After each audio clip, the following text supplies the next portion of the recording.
Hey everyone, welcome back to the Guildhall Gamers. Today's episode, we are continuing on with the same quest range, and we're on episode 4. So, without further ado, let's roll over. Hello everybody. Quest range. Oh, hello. Seems I'm allergic to being introduced. So, Bonjour. without further ado, let's roll over. Let us get this. Let's get my camera actually working in here properly. Oh, hello. Seems I'm allergic to being introduced. Ah, it actually works. Bonjour. Yay! Let's roll over. Let us get this. Let's get my camera actually working in here properly. Word of advice, don't try and hold a sneeze in. Oh, that hurt. Oh, yeah, I got that one. All right. So, who would like to do the recap for last episode? Oh, shit. Yes, notes. Gotta bring those up. So last episode we got to speak to some of the interesting individuals in That's town one as way we of wait putting out them. the storm. A seer had predicted our arrival for the Red Lotus. And a couple members of the party decided that they were going to go investigate the Purple Rose ship and realized they were a little in over their heads. Just a little. Just a little.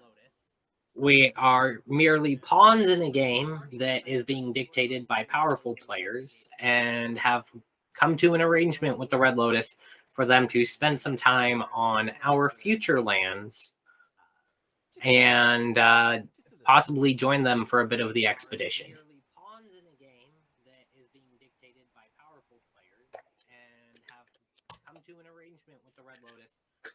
Sounds like a good recap to me. I know I'm still working on the actual map that I'll be sending you guys for one that you can actually look over from the one that you guys picked up last session. But until then, the map itself is not in terrible condition. It's not the best, and it is definitely old. You can see that there are 3, looks like city masses on the map. And it cuts off before the edge of the paper at a mountain range in the northeastern part of the map, or northern part of the map. The map is actually tilted a little bit.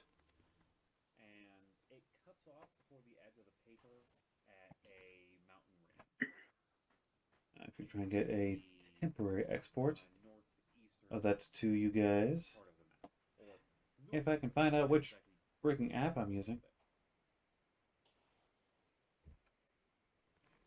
It is this one.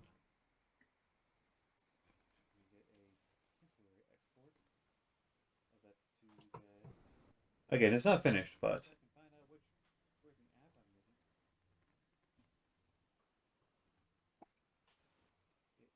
we'll get there.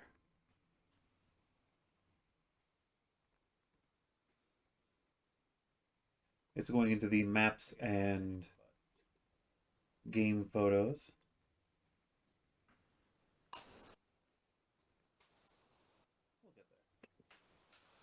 Says it's loading right now, so. What?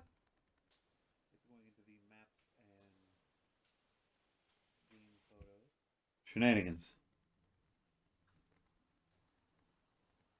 Do we need to load it into a drive and do a drive link? No, I just need to actually save it as a picture. Instead of a project.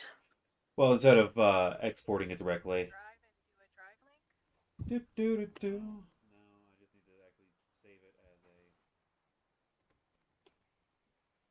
Your files are too powerful. Eat me.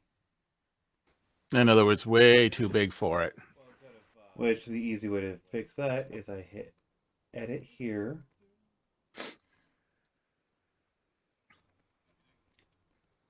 I crop off just a smidgen over here.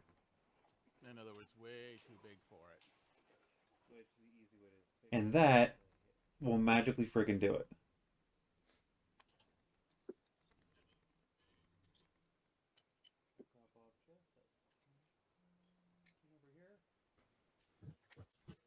Da da da da da da da da da, fill an empty space. Da da da da da. There you go.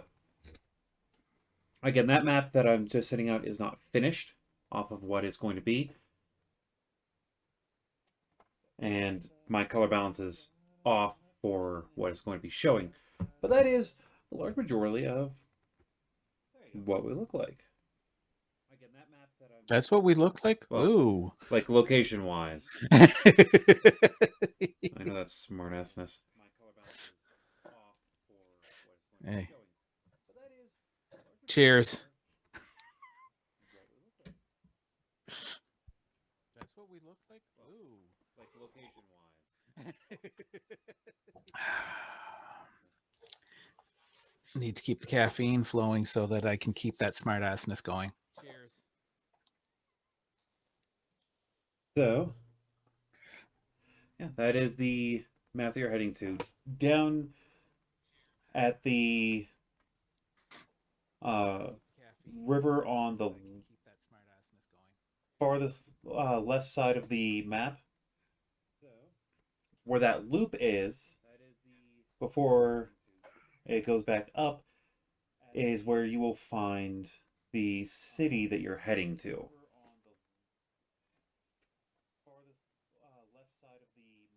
Okay. Where that loop is, before it goes back up, is where you will find the city that you're heading to.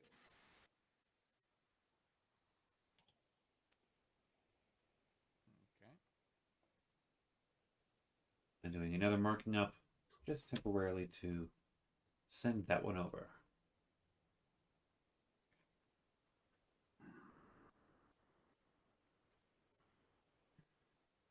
Okay.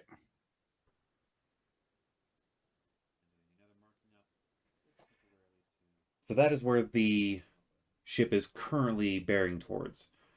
There is still a good bit of cloud cover over you guys as you are sailing across the lake.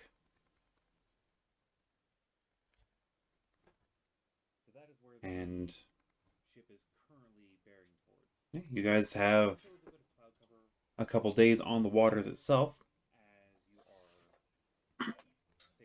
I'm going to be spending most of that time experimenting with my alchemist kit.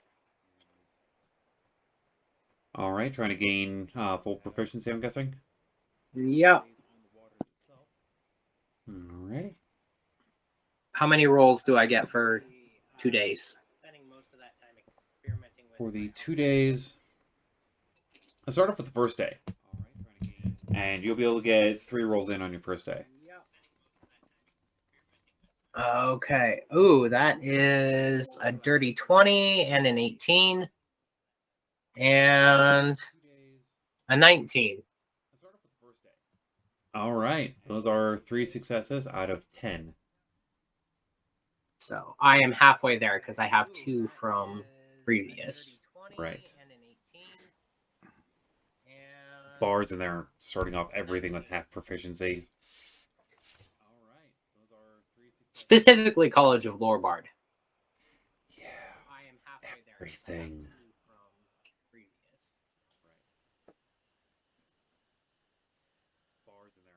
All right. Specifically College of Lore Bard. I'm assuming with not having anyone to talk to, I really can't increase my skill there that I was looking at.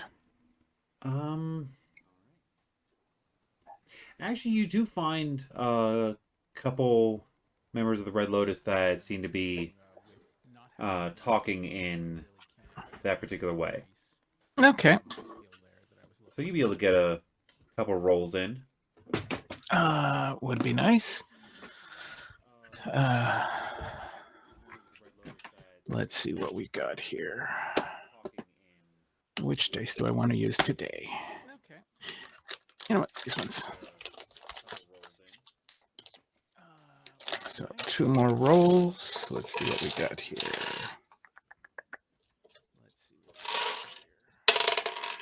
Oh. So that's okay. What am I rolling against? I can't remember. It's an intelligence check. Intelligence check. Okay. Where am I? Where am I? Where am I? There I am. Both of them are 13s.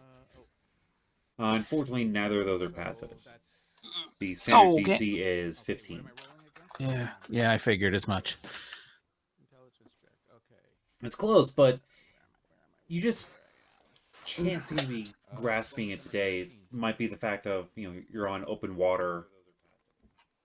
I'm distracted. Okay, where did I put those in my notes? Okay. Wells, what are you doing through the days? Well, I think the first day is pretty much gonna be him helping with the cattle in order to, Right. satisfy his sword. Yeah. It's mostly lamb, actually, like lamb and sheep. But yeah, the chef lets you do the main killing points, and as you do so, you feel your blade reluctantly feel satisfied. Ah, someone decided to wake up.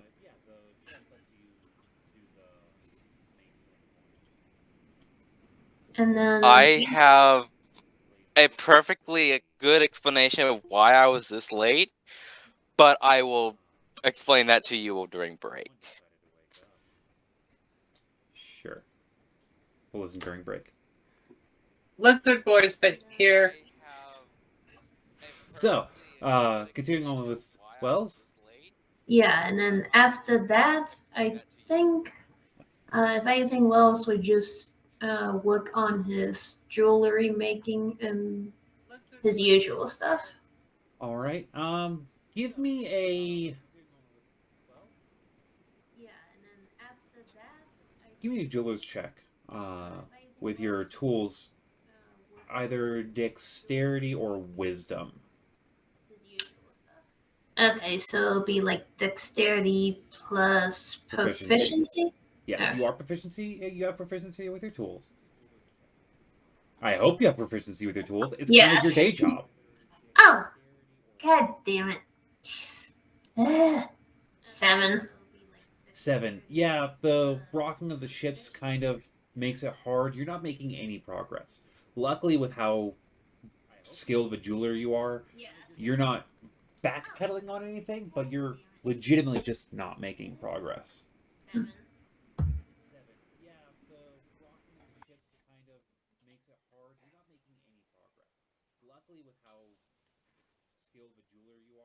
And with that, let's move over towards Sorka. What are you doing throughout the day?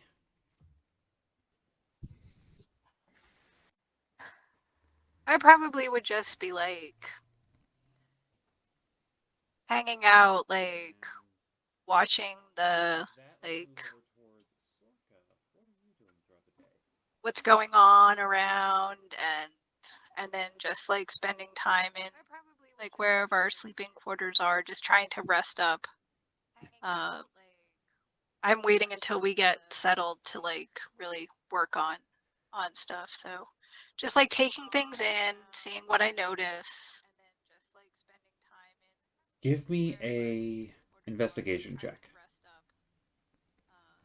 Or perception, your choice. Until we get settled to like really work on stuff. So just like taking things in, seeing what I notice. That's a 15 on perception. 15 on perception. All right, you you notice that most of the people on the lower decks are working or getting stuff settled in on the ship, but there are two that seem to be just messing with the same box, and they've been doing this for the better part of an hour.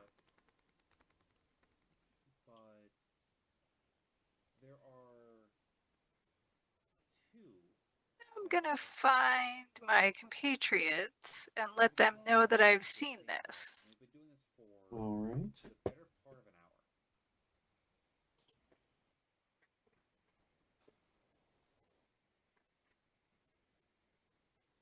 gonna find my compatriots and let them know that I've seen this. I'm pulling up a book as we speak. And as a wraith, what are you doing on our first day of across the lake travels?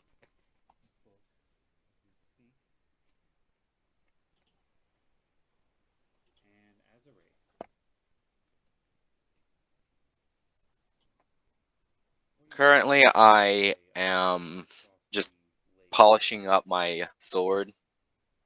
Mainly just doing general maintenance for today. All right.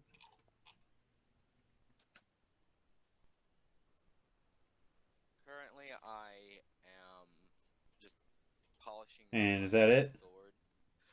Yep, got a lot of polishing to do on the armor. Make sure Tala stuff is all nice and tidy. Especially after the last couple of days.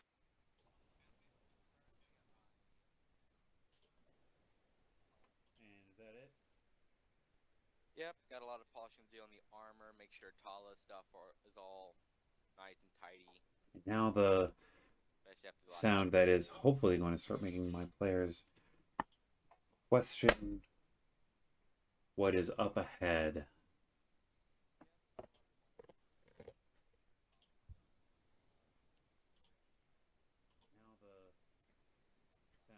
Some of you know this from earlier sessions.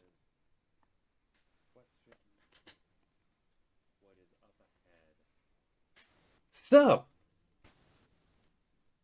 Sorka, you trying to find your compatriots? Where is everyone currently positioned on the ship while they are working on stuff? We know that Wells will be either in the mess hall or probably in your sleeping area, Mm-hmm. which is a fairly community sleeping area. It seems the only person, like, you guys have your own community area, but it seems that the only person who has their own room, well, the only two people are your benefactor and the captain. And even the captain doesn't seem to sleep alone. Like, there's an extra cot, an extra hammock in the corner when you guys have passed by and looked in. I attempt to practice my alchemy in my benefactor's room.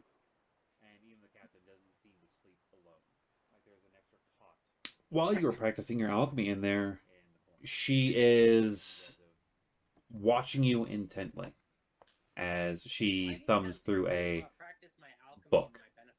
Yeah, I'm already uncomfortable, and I figure why not go full dive? Let's impose ourselves upon each other for this entire journey. Oh, God. I've had to deal with worse. I'm already uncomfortable, and I figure why not go full dive? Let's impose In my ourselves upon case, each other for this entire where am I? Depends on where these people are that I'm conversing with. They're actually on main deck, Okay. and they are yelling at each other from across the ship.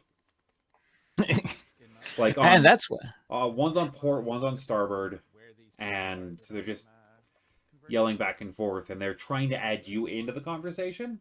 Mm-hmm.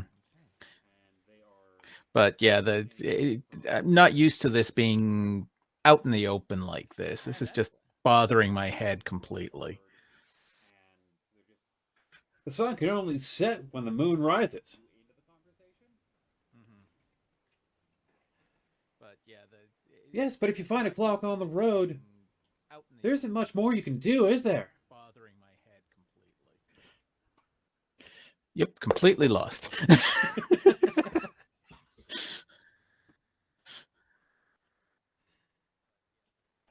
If the scroll rolls uphill, there's only one direction you can run. Yep, completely lost. But the inkwell is dry. And I only have a quill. Tis a feather in your hat? Is it called My mother macro- was a saint!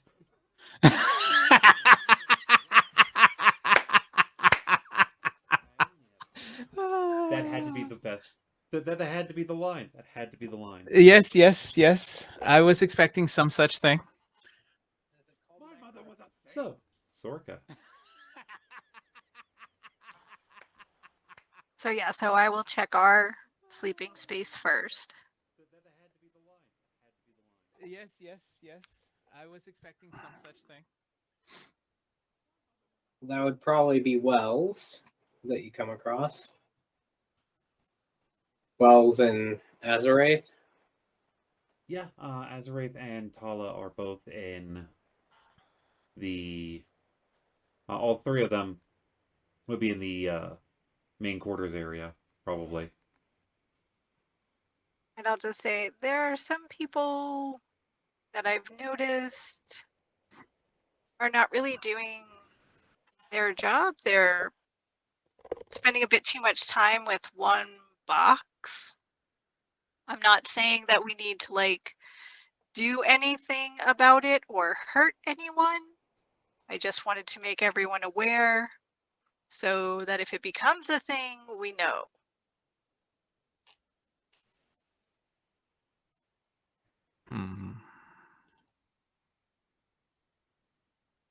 And then do I hear Dionysus? Yes, you hear the occasional profanities and then the laughing of a woman. So I will follow, I will triangulate where that is. Knock on the door. And ask if he has a moment. God damn it. Another one exploded. Yes, I'm coming. Please tell me his face is like has like big purple splotches of stuff like from things exploding on him. Some of it's green and gray too. And you works. really don't want to know That what the brown works. shit is. Yeah, I'm not gonna ask. I'm making progress. I can see Very that. What can I help you with? Just wanted to give you a heads up, like out of earshot of our benefactor. Oh, sure. Let's take a walk. And I'll step out of the room and. I mean, I didn't say out of earshot of our benefactor. I was just like, I just needed to give you a heads up and just kind of like made a motion of like out here. I'll follow. So I've just been wandering because that's what I do. Yes. And I noticed that there are a couple of people who are paying special attention to a particular box below decks. I made sure that Azarath and Wells knew that, you know, this is not something where we're going to make a big deal out of it. I just wanted you to be aware in case it becomes something. Okay. I would have described like what the box looked like if it had any like special markings or anything that Out of all the boxes, it is the only one that's not branded. Okay. So I would have let everyone know that as well, and then I will ask, has anyone seen our newest member? He's talking about scrolls rolling uphill or something. Okay, I don't know. I'll do my best to try and find her then. Yeah, I don't know what Justice is trying to do, but it's making. They're simply saying wrong things. I'm not even gonna ask. I honestly do not want to know. Probably But, best. I will leave you to your chemistry set. Have fun. Thanks. At least I'm annoying the shit out of our benefactor. Well, you're really good at that, so Yeah, well, Oh, it's a special skill. it is. And then I will yeah, wander around until I'm able to find Justice. You do find her on top deck, looking very confused, probably, yes, very. as you're in the middle of a conversation that you clearly don't know what's going on. And neither do I.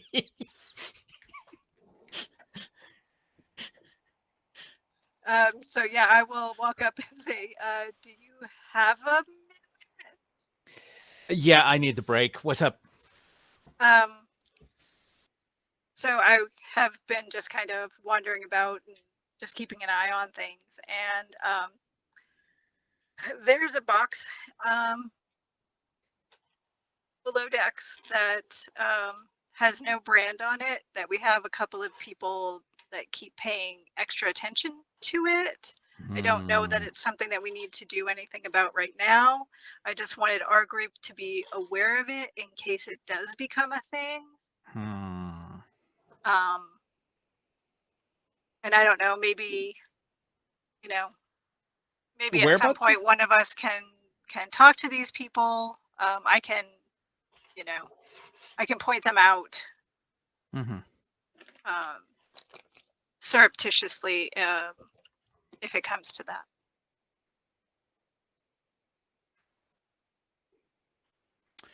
Well, let's have a look. See, what have I got? What have I got? Okay. I don't want to start any kind of confrontation. I just wanted everybody to kind of just be aware. Well, let's quietly go have a look. See at that said crate. I think that would be a good place to start.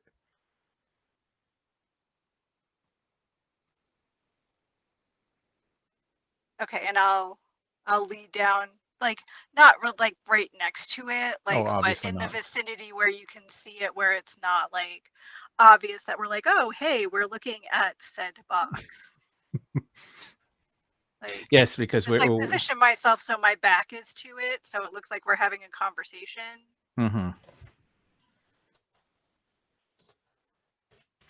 Okay. I guess this would be an investigation check to see if I can figure out if there's anything special about said box. Right ahead. 19. 19. The first thing that you notice as you're investigating the box itself from the distance that you're at is the wood is much older looking than any of the other boxes. Okay. And it also doesn't look like it's been fastened thoroughly. So in From other the looks words, of it, it could probably be that when these people were coming over and messing with it, they're taking out like a nail at a time. oh, that is not good. That is very not good. Okay, I think this has to be reported.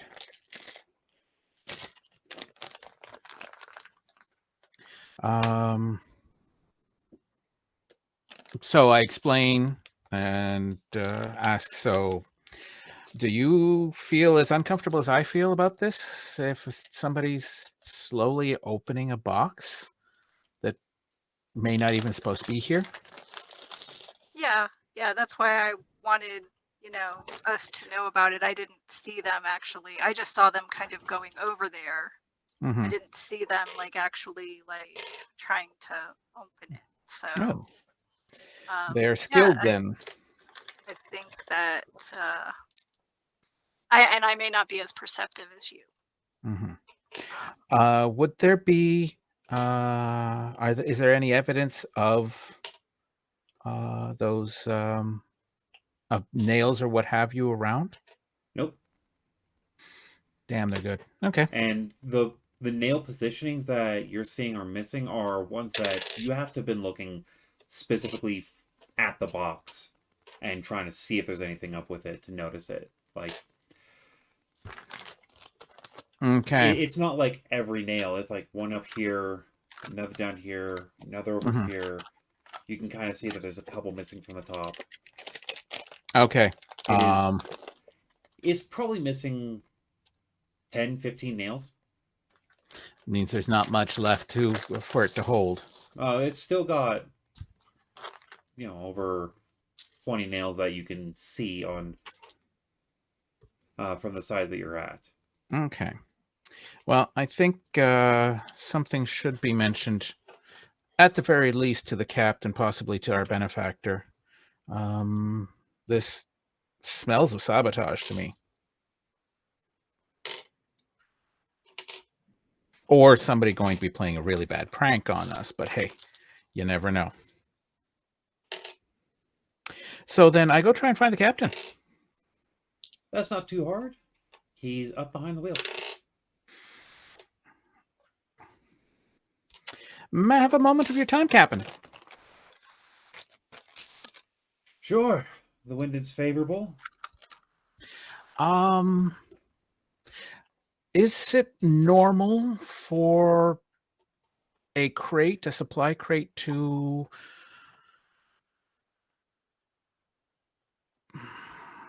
one, be unmarked, and two, seem to have fastenings being removed? We open up supplies on the sea all the time, or in this case, the lakes. But an unmarked package, that is. Well, it's happened before. Probably have someone look into that. And my compatriot mentioned that two of the people on the ship seem to be paying a lot of attention to it. Almost like busy work around it. And I'm wondering if they may be removing the nails for some unknown reason.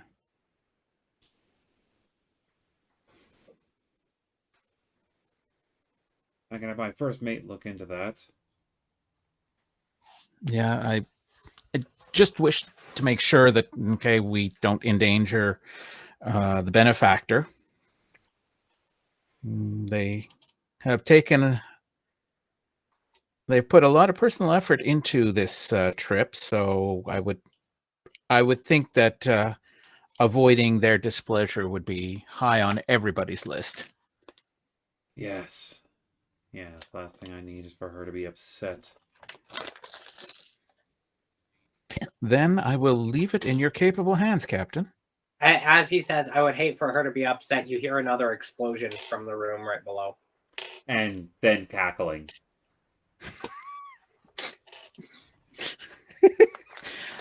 Okay, well, let's minimize any other efforts to upset our benefactor. Well, without an investigation, you can tell that she is laughing at him. Okay. She finds the attempts hilarious. As long as she's being amused, everything's good.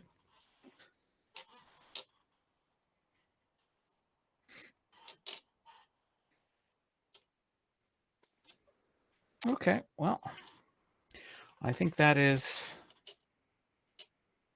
all we can really do for now. Although I am going to be keeping an extra eye out on that area just to be on the safe side. Not that I don't trust the captain or the first mate, but I don't trust anybody. Understandable.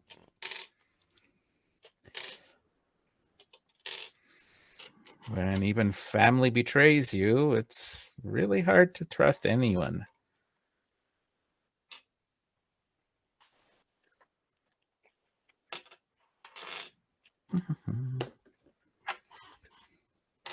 So, does anyone else investigate as well, or is it just going to be justice?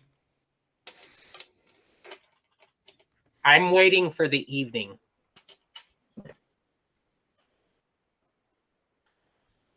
All right. I find the darkest area that I can find. At this point, I would be done cleaning, and I am now just wandering around the lower decks, mainly out of curiosity, looking for the box, since I was told about that a little bit earlier. So now I'm like, okay, where is this? I'm curious. Yeah, and if anything, Wells will probably be looking into it in the evening as well. So in the afternoon areas, you are all able to find it. It's kind of out of the way, but it's fairly. When you are looking for something like that, you are able to find it. Azaraith, give me a investigation check at advantage because Tala is going to be trying to help you.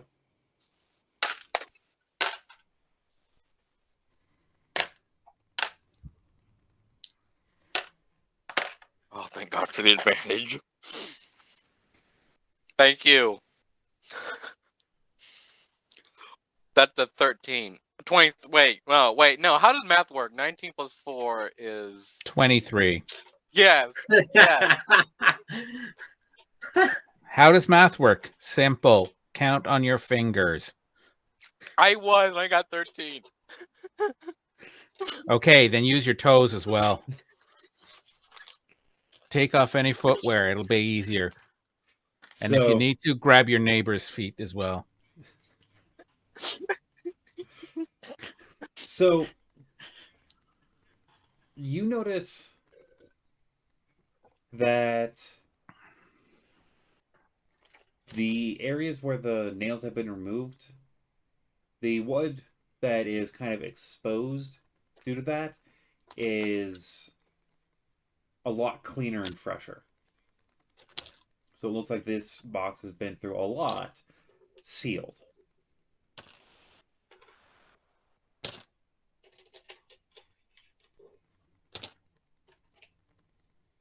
But is only now starting to get its openings up.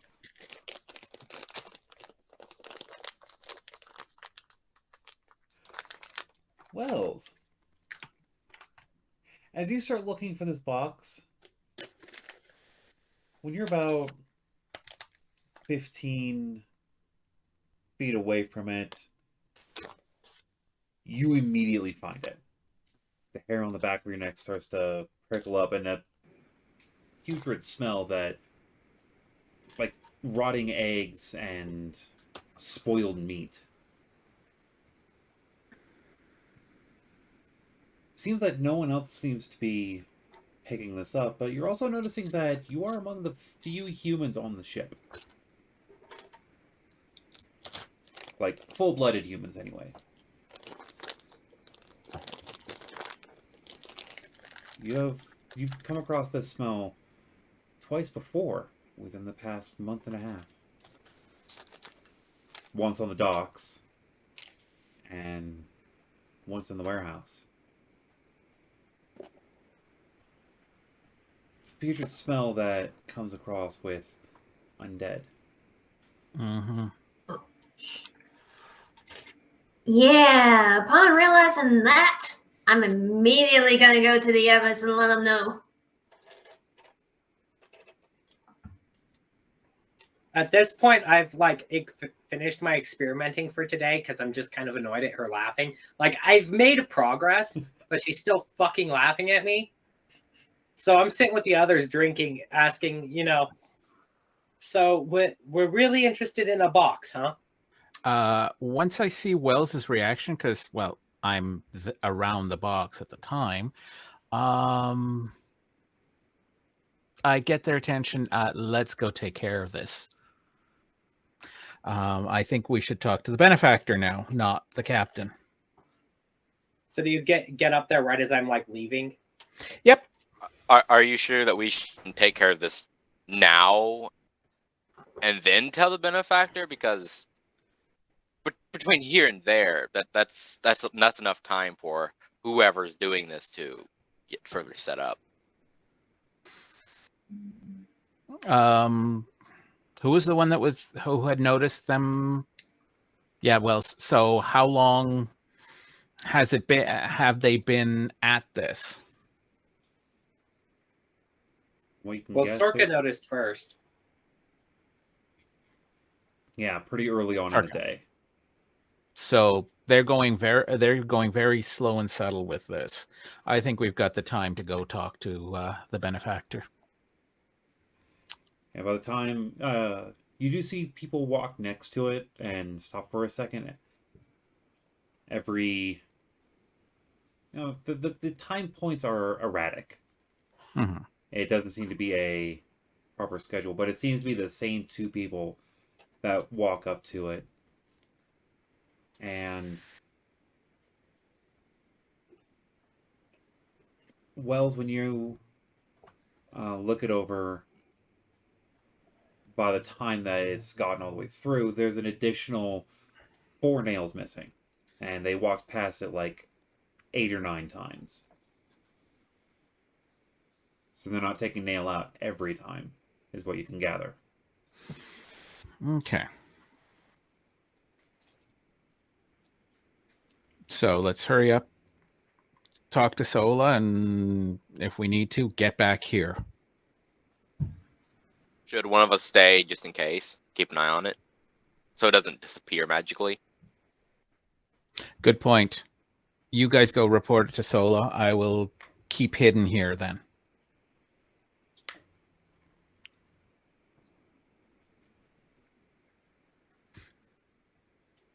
And again, I go find the darkest area I can. Do you want backup or should I go too? Go ahead. I want to have the element of surprise on anybody. Understood. So that was a 24 for a stealth roll. You're feeling pretty stealthy. Actually, yeah, you're supposed to be doing the stealth rolls. Sorry, my bad. That one, I'll let you keep that roll. It's, again, that is always the answer you will get, is you're feeling pretty stealthy. If you roll a natural 1 and you have a bonus of -5, you're feeling pretty stealthy. Understandably so.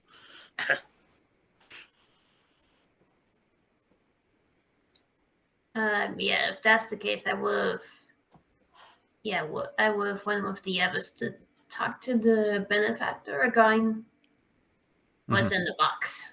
All right, and Sorka.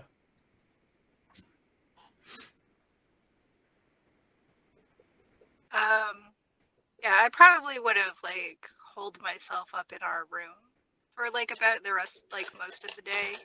So if I hear a bunch of people coming past towards the other room, I might have peeked out to see who it was. And as you peek out, you do see the majority of your group walking towards the benefactor's room. Then I'll just be so what's going on? Yeah, and I will whisper to you about what I discovered with box, that there's undead. Okay. So I guess we're doing this as a group then. Oh, Where's the fire? I swear I was just coming to find you guys. What's going on? Yeah, about that box down there.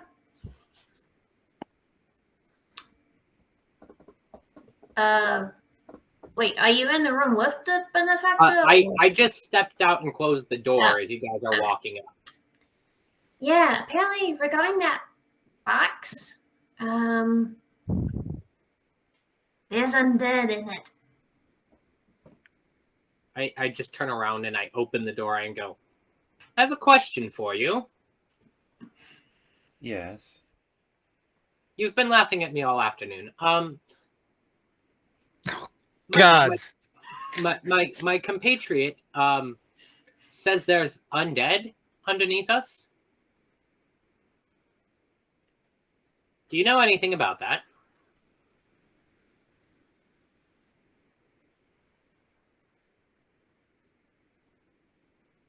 This is unfortunate news. This is why I didn't want you tracking blood onto my ship. We didn't. I do know. shit. Because I had a feeling there was going to be blood brought on anyways. The less the better. Your seer tell you that? No. But that's why I have other people that work for me.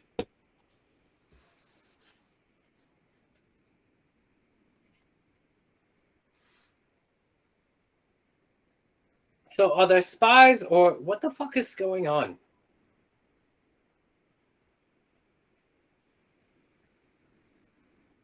All that matters is we need to make sure that the ship is safe until we get to shore. So should I go throw it overboard with my compatriots? There's a weird box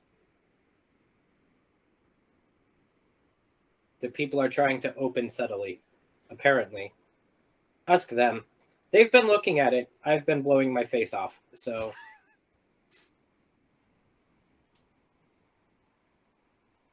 Well, that was entertaining. I do believe that at this point it was too distracting. See what you can start, and I will start having an investigation on whom might be behind this. Be delicate. If it is found before it is... before whatever it is sprung, things could be messy.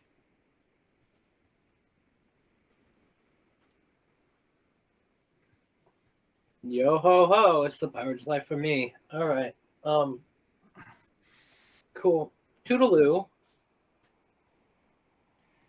Wells, can you show me where the box is, please?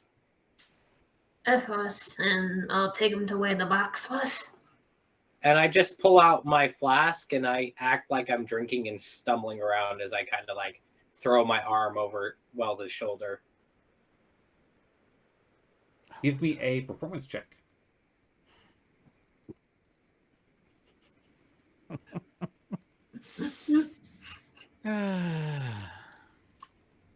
What is my performance? +7.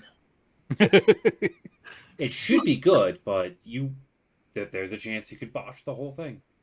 24. Yeah, you are convincingly drunk. He's had good practice being drunk. He knows what it's like.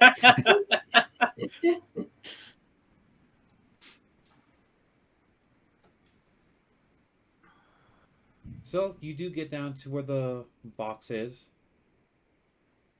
Justice, you were able to notice that there are that they passed by a couple more times. How many times have they passed by since I've been there the whole time? Between the two of them, 3 times. That box is getting close to being opened, isn't it? Well, as soon as I get down there with Wells, I just kind of like stumble over to the box. How tall is the box? It comes up to about your waist.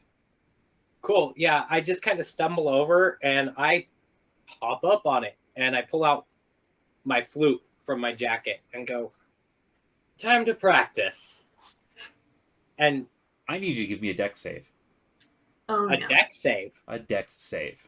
Oh, damn, Okay. boy, you set it off. 24.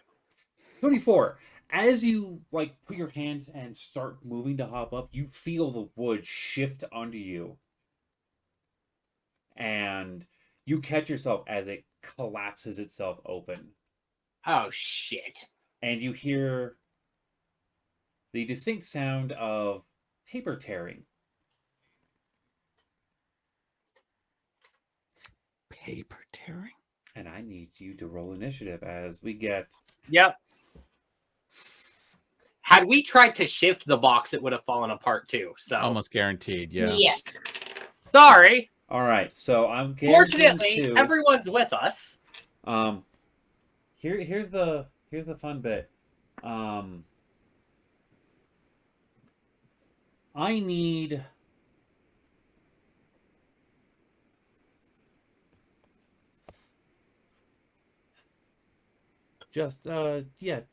Justice, you're the one who's been watching it closely the most. I need you to roll me a D3. 2.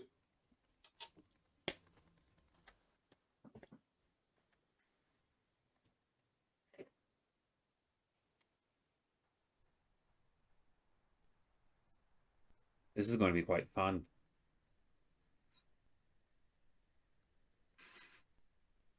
I'm glad we're entertaining.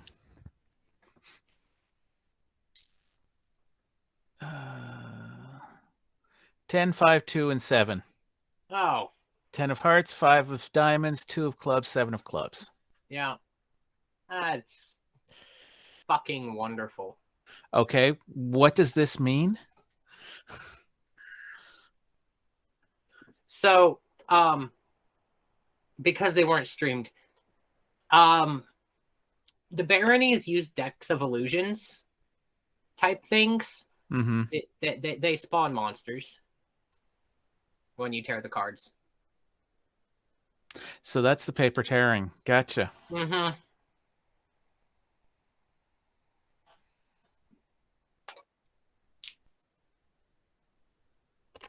But they're illusions. So? Says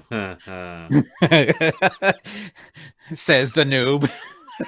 Keep telling yourself that. That might make it easier on you. Where's the lube? I cast Fireball. Oh, that'll burn up the card. I wasted a net 20 on initiative. No.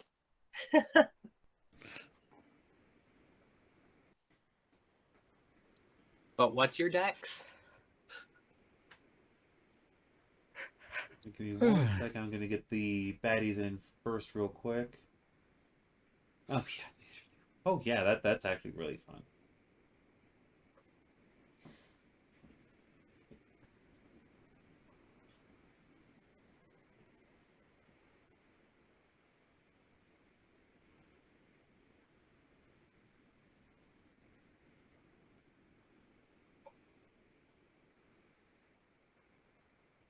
All right. Anyone above 20? 21. 21. All right. Dionysus, what is your dexterity score? A lot. 16. 16. All right. Higher than mine. So you said 21 is what you got as well? Mm-hmm. All right. So I'm bumping Dionysus to a 22 by technicality.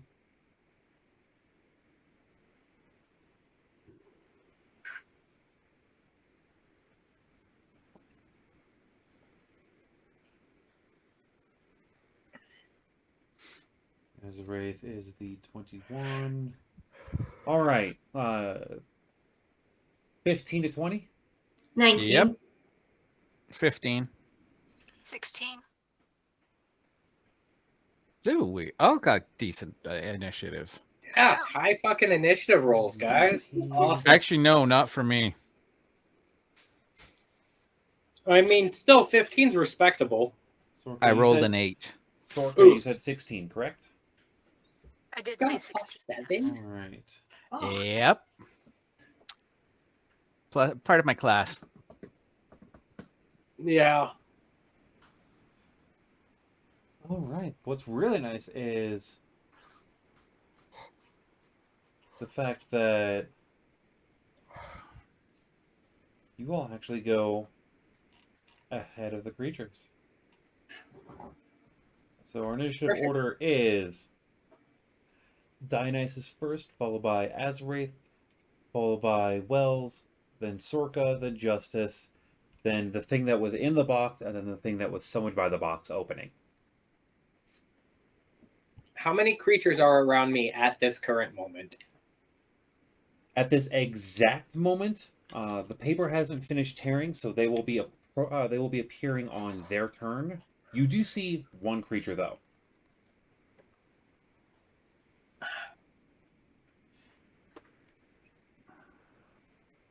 He looks pale with sunken eyes, gaunt face, silver hair, very jagged teeth. And looks to be carrying a sword in its hand. Are they wearing any armor? Yes, looks to be studded leather. Studded leather? Yep. That means all those studs are metal, yes? Well, the studs are metal. You can be pretty sure that it's not directly touching the skin underneath. Mm-hmm. The Ah, sword would be the more effective tool, the more effective one at this point. Yeah. Well, you're an ugly fuck. Drop the sword, and I cast heat metal on the sword.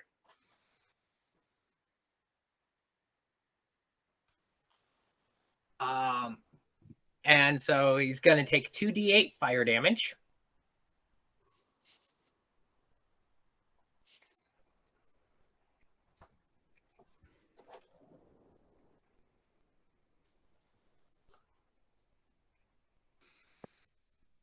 Okay. Ooh.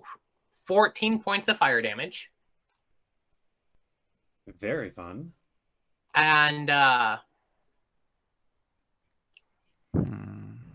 it needs to give me a DC 15 con save.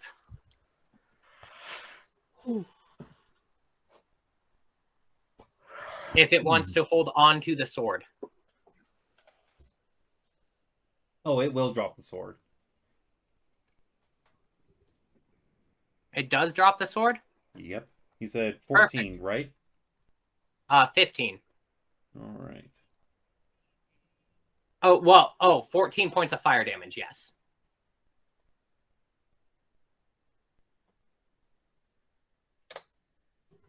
And it is still glowing red hot. I'm maintaining concentration on it for now. All right. And I'm gonna back the fuck away. It will make its attack of opportunity against you. Okay, it's not holding a sword anymore. I'm not that worried.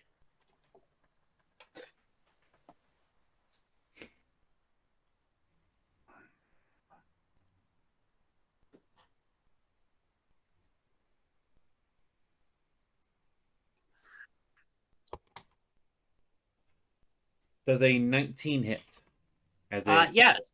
claws at you? Yes, it does. Cool.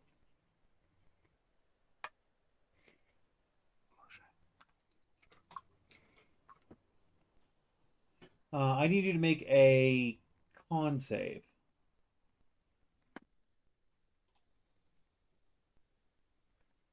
That's a nat 1. Cool. So your maximum hit points are decreased by 8 points. Oh, fuck. You should have left it with a sword. And it seems to be doing better. As a bonus action, I say, well, fucking kill it. And I give you Bardic Inspiration. You have a D6 you can add to an attack roll or saving throw. Sweet. Math on this one is going to be so much goddamn fun.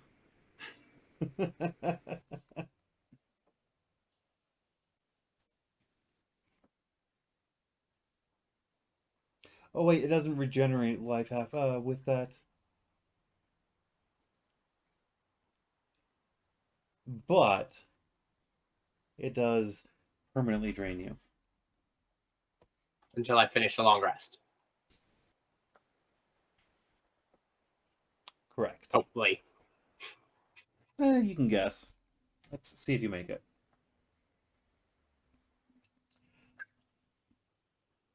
All right, Azarath, you are up with Wells on deck.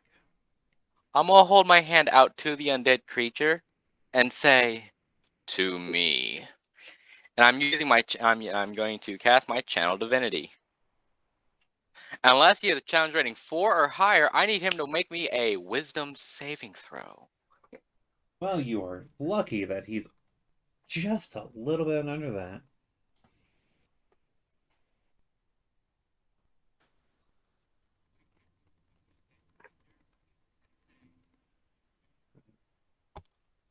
I hope this works. Oh, my heart's pounding. All right, what happens if he fails? He becomes under my control for the next 24 hours. He's my minion if he fails. Really? Welcome to Control Undead. A lovely Channel Divinity power.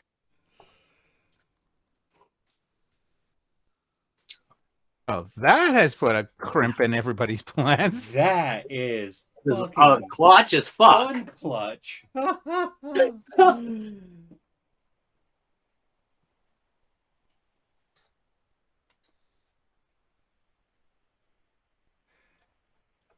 It looks to you, and you'll find out what its reaction is on its turn. All right. Well, Oh my god. out of curiosity, if allies attack it while it's under your control, do you lose the... Nope, it remains under my command no matter what for 24 hours. I can sit there and stab it to death.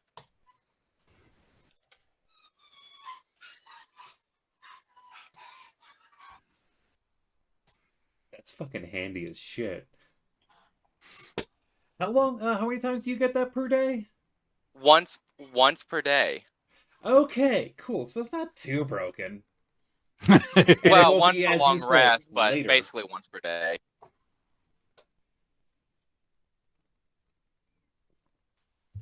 And it won't be as useful later game, but right now that's fucking useful. If I'm reading it correctly, the challenge rating is always going to be equal to my level. So it's always going to increase. But it is only one creature. Yes, and if I use it on another creature, that creature is released from it. That is the thing. I can only use it on one creature. I was gonna say because you can get. Well, I mean, if you use it to control, because at later levels you get more channel divinities per day.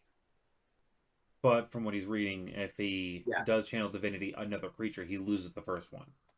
Yeah, unless you kill it first. All right, so Wells. Okay, if that's the case. Yeah, I'm gonna go up and attack it. All right. Which, let's see. Oh my god.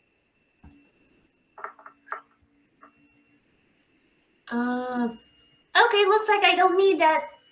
Well, Yes. You have it for up to a minute, so you can use it anytime in the next 10 turns. Okay, does a 19 hit? Yes.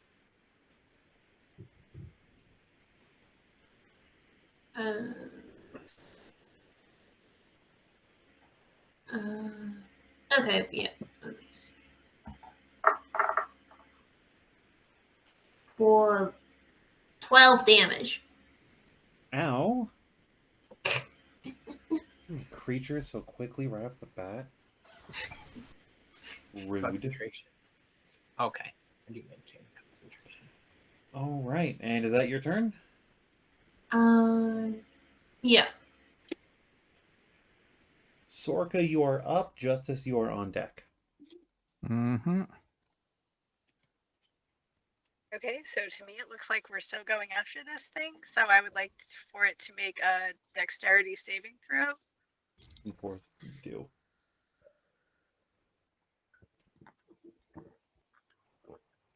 Has to be a 15.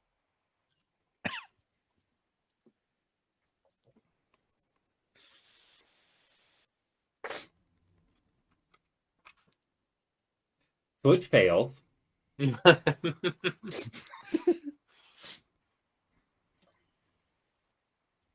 So it takes 4 points of Sacred Flame Radiant damage. And it does not have a weakness to radiant.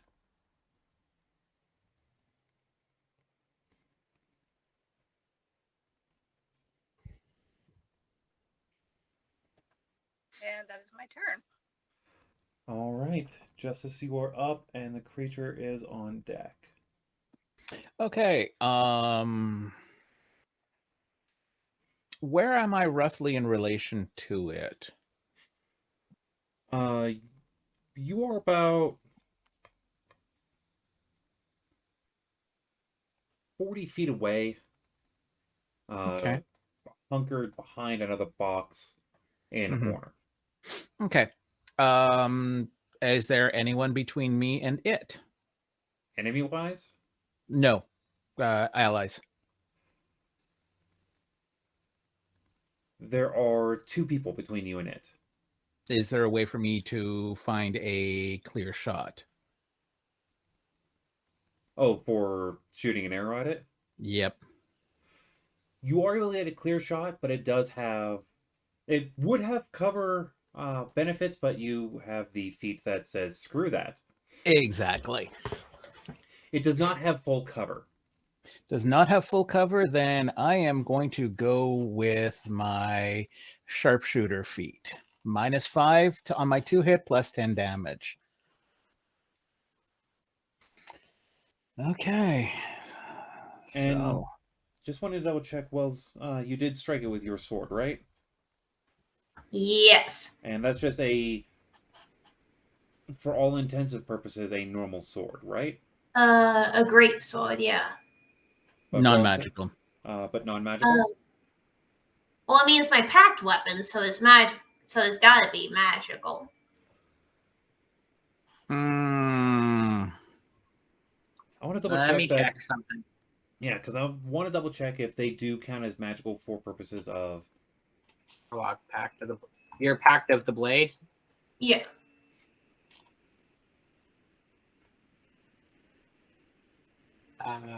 Magic. This weapon counts as as magical for the purpose of overcoming resistance and immunity to non-magical attacks and damage. All right. Things I needed to know. okay. Take your shot. 19. Does that hit? That hits. Okay, so that's 1d8 plus 14 points of damage. It's 21 points of damage, non-magical. You do notice that the arrow doesn't seem to do as much damage as, say, Wells' sword. But it doesn't look too happy still. Damn. Okay. And then I I stealthily move to another location. All right. Closer this time. Right.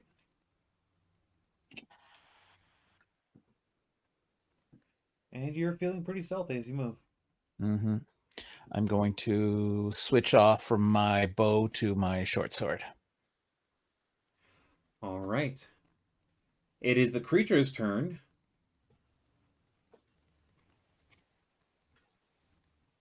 What kind of bonus action statement will you give to it as you control it before it takes its turn? As a sign of obedience, I'm going to tell it to kneel. As it does so, it gives you a very hateful glare. And it will just stay in its...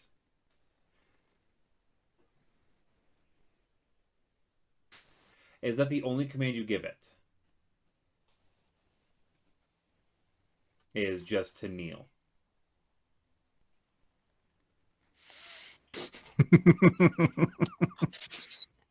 Actually, now that It doesn't have to be now one that word you- commands.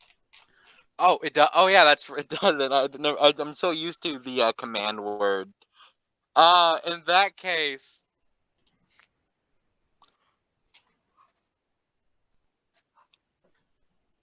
I wanted to do the boogie.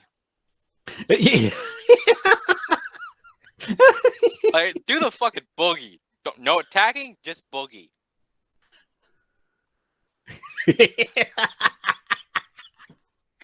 you roll an intelligence check to see if it knows the boogie?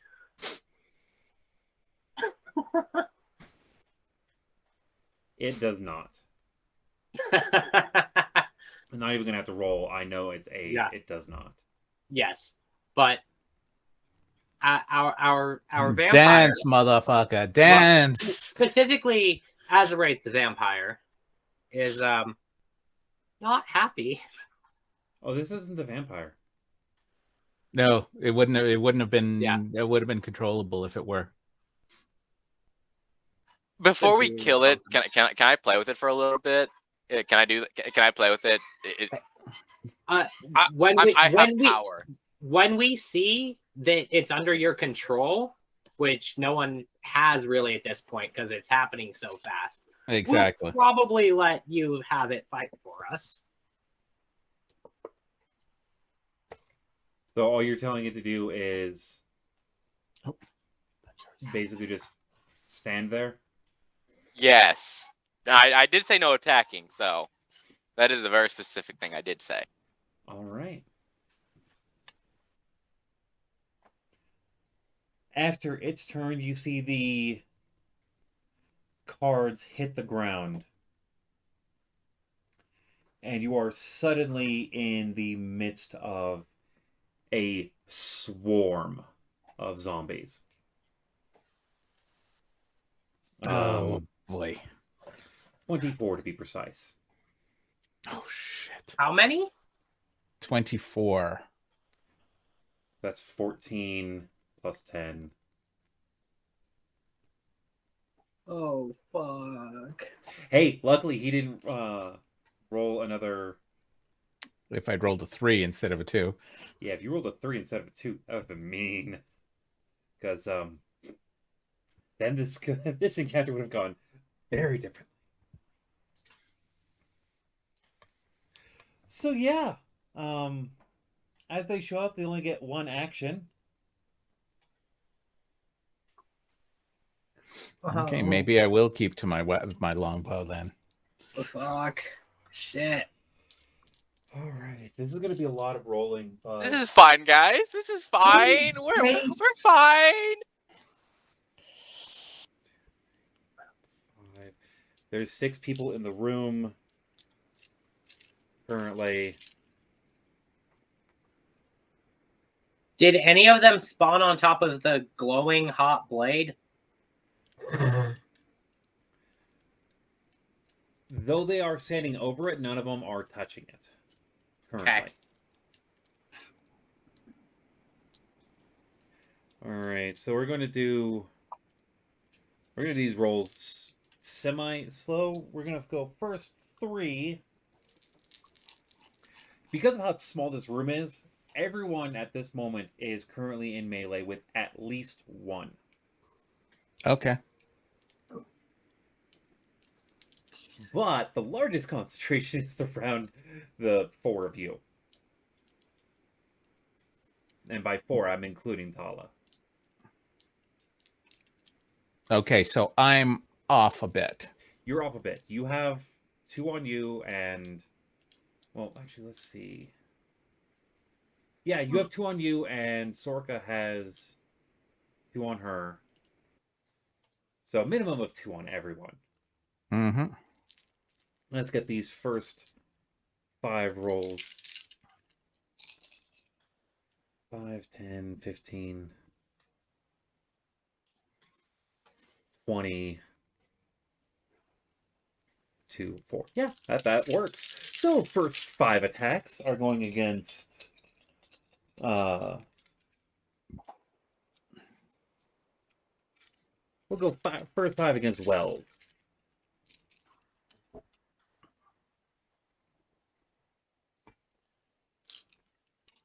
They have a +3 on there to hit. No criticals. What is your armor class again, Wells? 17. 17. Wow, fucking lucky goddamn you. Only 2 of them hit.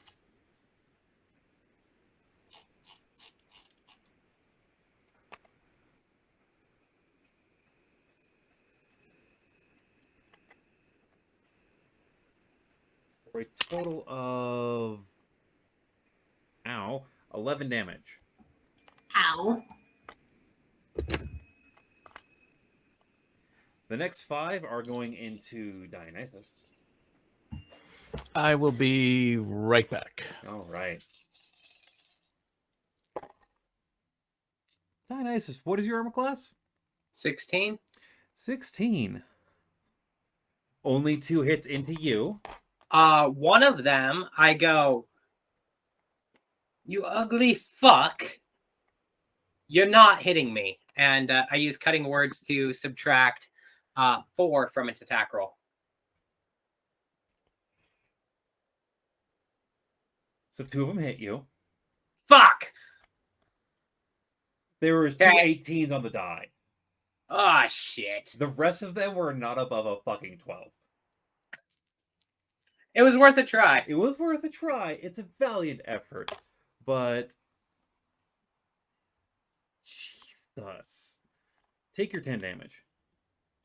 Yeah. They don't know that the white is not on their side. Yet.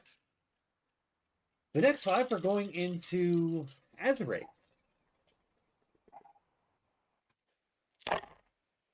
Azure, what is your armor class again? 15. I am not wearing my armor currently. Because I was cleaning it. Yeah, you were. And now they're going to be cleaning you. Because that's 5 hits. My. Oh, God. Azraith's about to go down.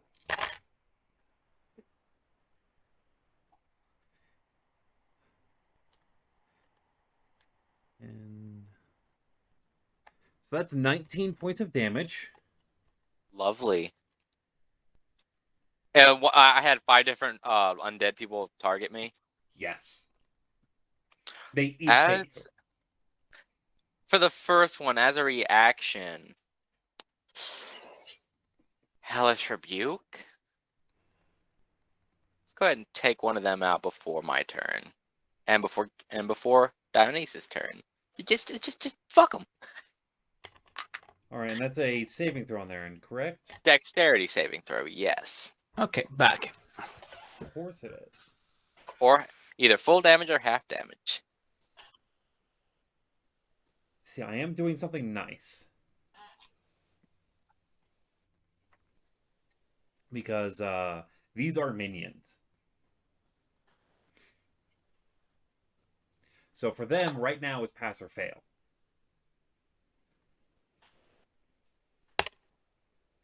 What's your DC? My DC Doesn't is fucking 12. matter. As that one hits you and you turn your hand and curse it out and curse it down, it bursts into flame and turns into ash for just a second before a fistful of purple rose feathers just fall to the ground. These are pass or fail creatures at the moment. If you hit them, they will probably die. They have extremely low health. But there's 24 of them, so good luck. Next 5 are going into our favorite little Tala. I'm sorry, did I say that too excitedly? My apologies. Tala gonna die. No, no, no, no, no. Luckily, Tala has an armor class of 18.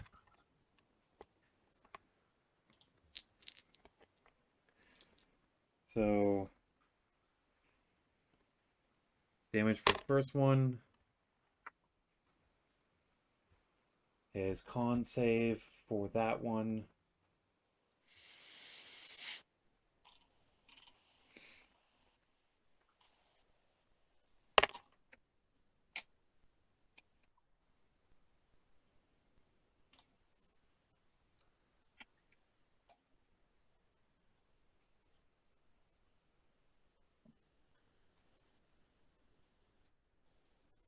Second one, con save for the second one.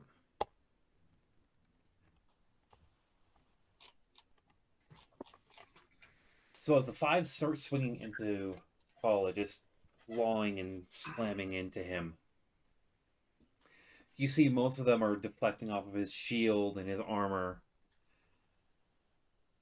One of them scratches him in the shoulder and he bats it away. And then another one slams him right in the chest and his eyes cloud for a second. And he falls unconscious.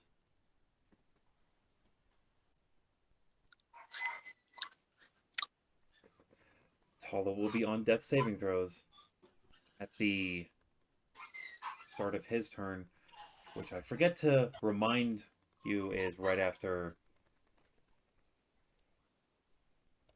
yours as a wraith.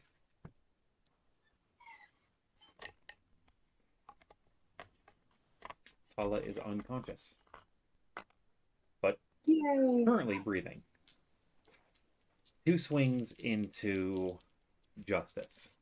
What is your armor class? AC is 17. Both of them miss. 2 swings into Sorka.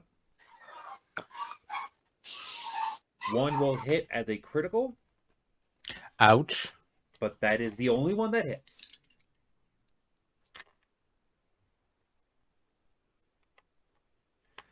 So that is 8 points of damage as it slams you back and you hit against one of the boxes. Kind of half bouncing off of it.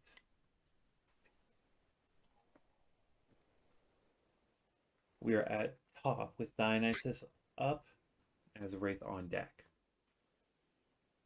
What was the damage totals? Actually, it doesn't matter. I completely failed. So my concentration on the heat metal broke. Do I know if zombies are immune to poison or not? Give me a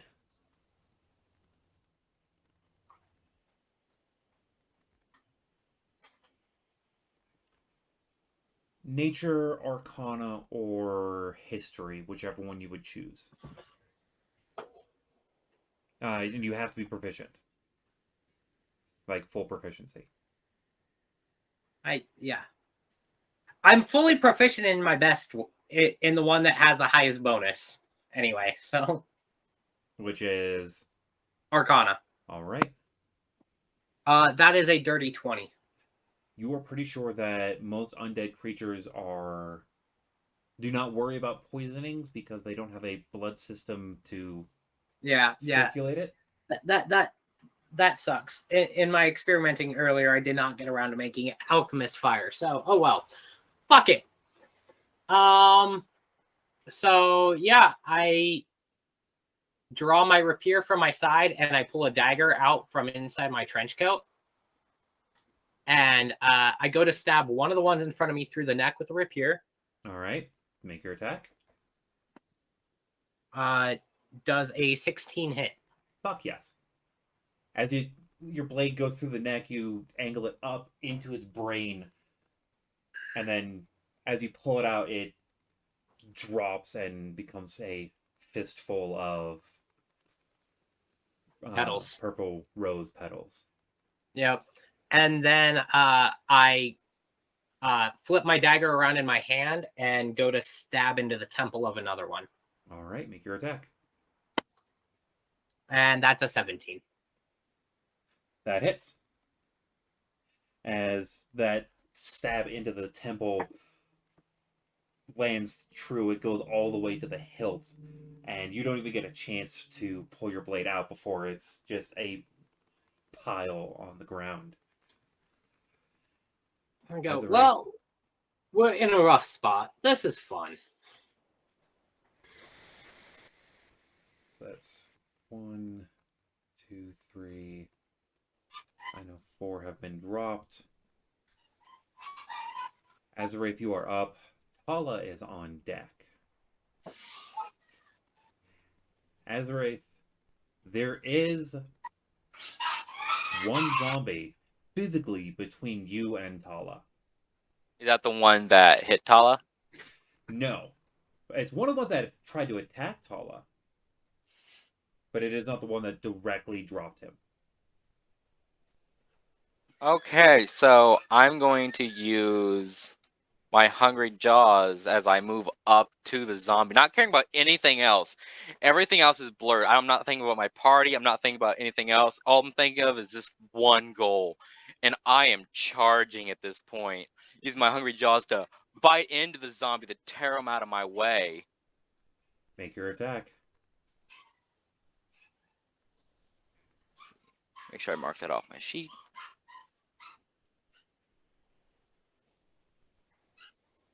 Put this over here.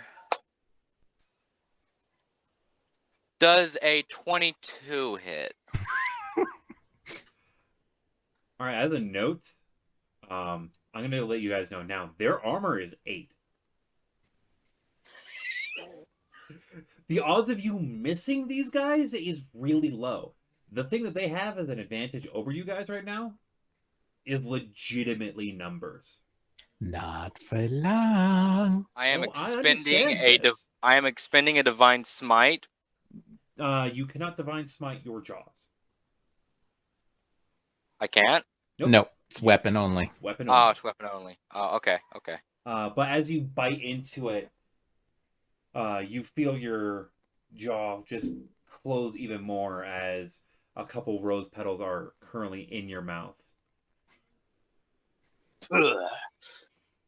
And I'll hurry up, rush over, get over top, guarding Tala with my body as I use however much lay on hand it takes to get Tala up to full health. I don't care if I have to expend all of it. Whatever it takes. How many lay on hand points do you have right now? I have 20. You have 20? Well, because it is a retainer health is where they have wound levels. I will say that it will cost 5 points per wound level.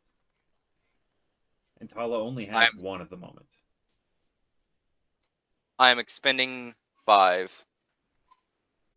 As you put your hand on Tala, I'm guessing his chest because he's laying on his back, like up here.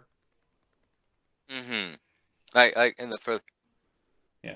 As you put your hand on his chest and it glows, you see him just.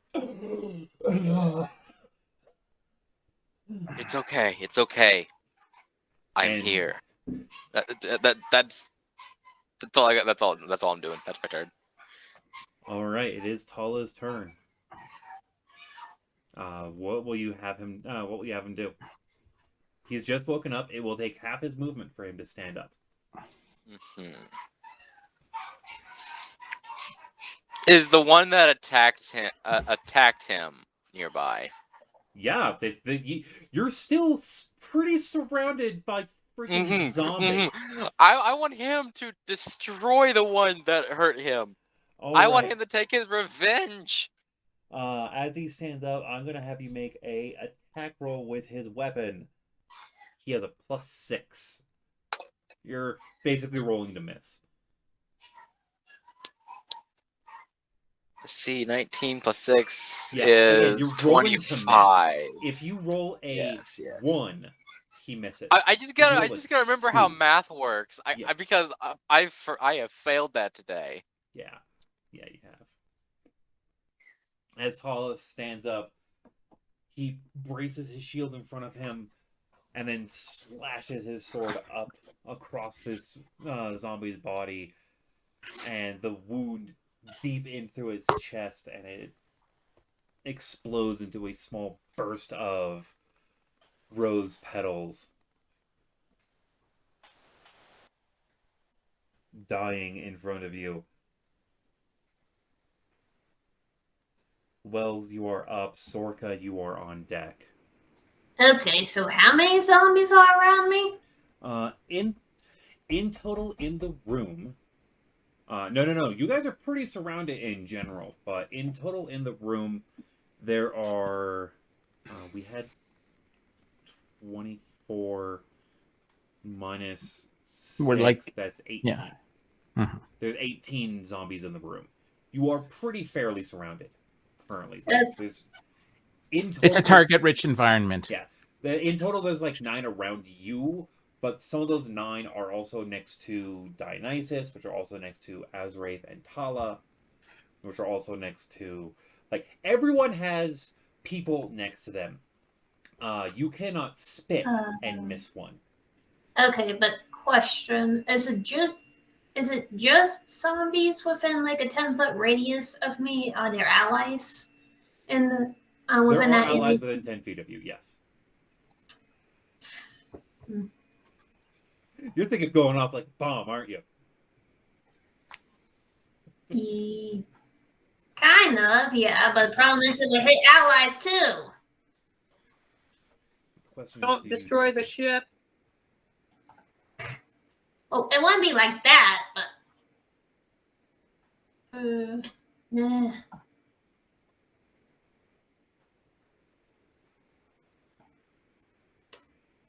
Hmm. Okay, yeah, I'll just go ahead and attack one of the zombies in front of me with my Alright. sword. Make your attack. That would be a 12. As you swing your sword, you hear a slight chuckling in your mind as the blade just digs right into its shoulder, dropping it instantly.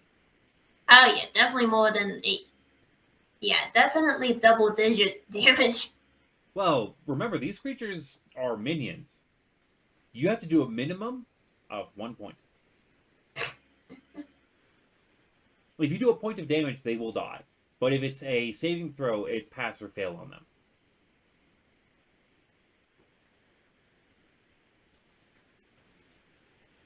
Okay, and then yeah, that's it.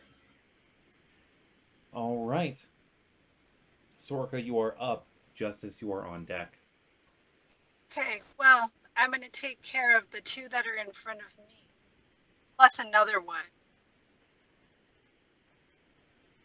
With magic missile. Yep.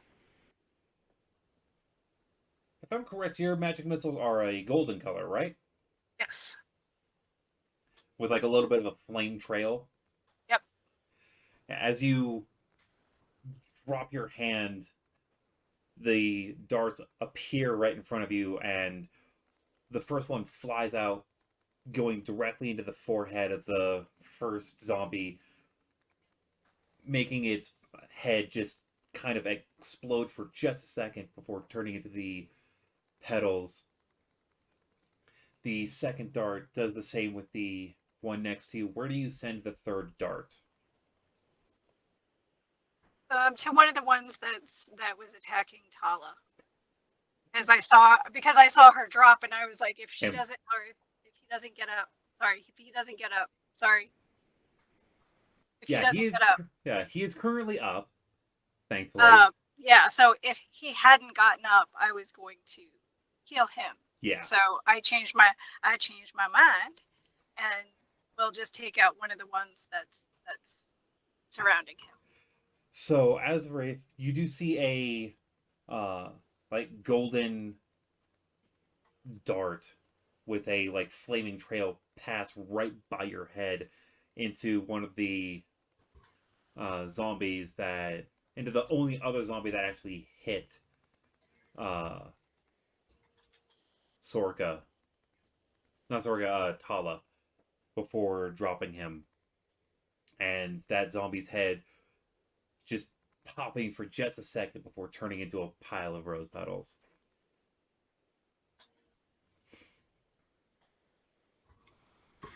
Justice, you are up.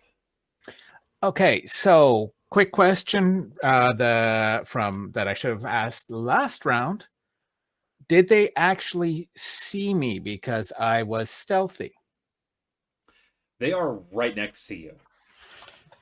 Like they are physically touching your body. There's very little room. At this point, unfortunately, like you do get they don't words. Eventually I'll be able to use them. Don't count on it. I'm over 50 years trying, and nope, it doesn't work. But yeah, there are too many in this packed space to be able to hide, to have been hidden when they just exploded into the room. Okay. So then two other questions. The first is, can I still use my bow at a different target? You can. Attacks of opportunity from these two, I'm assuming? Yes. Okay. Same thing with a spell, correct? Yes. Okay. Well, I'm going to try it anyway. So, actually, one last question. Is there an area, where is the densest area of zombies? Right around the 4 main party members. So and the big zombie, the big undead creature. Okay. Comparatively. So then what I'm looking at is I'm thinking Hail of Thorns, which basically it will hit any creature within 5 feet of my primary target. And every creature takes 1d10 piercing damage on a failed save. So if I can get the Hail of Thorns off, then I will shoot at a target that will be at the center of the greatest density of the zombies. And if it gets interrupted, then I will use my bow as a club. You are able to pull off this shot, but you're going to hit a minimum of one of your allies when pulling it off. The question is, if you don't hit a minimum, then you'll hit 2 allies. So it's either going to be you hit just Wells with the explosion, you can hit just Dionysus with the explosion, or you can hit Tala and Azarath at the same time. Yeah, no. Okay. Go ahead and hit me. It's all good. Okay. Okay, so casting Hail of Thorns. So that's bonus 'Cause I'll bring action. his stupid ass back up. Done. Hail of Thorns. So I'm casting that spell. That's going to cause Two attacks of opportunity. And what did you say your armor was again? 17. Wow. As you start to swing, they both try and slam into you, and you dodge the first one, continuing your somatics, dodge the second one, and send off the spell. Okay, and then I shoot at a central zombie that, as was mentioned, we only hit one of my allies. And it is a dex save, DC 13, so... All right, so you will hit a total of 8 zombies and 1 other creature, and your compatriot. I just have to avoid rolling a 1 at this point in time because of my bonus. Well, actually, the other creature is the Is other it set? zombie. Okay. And the other Okay. creature. Well, that's the thing. Yeah. No, that's the thing. I'm aiming at 1, at which point everything around it has to make a DC 13 save. Right. Which Okay. means they're all making save, and then I'm going to be rolling the other one afterwards. Okay. And Okay. So I didn't roll a 1, so I hit. So DC 13 save for everyone there.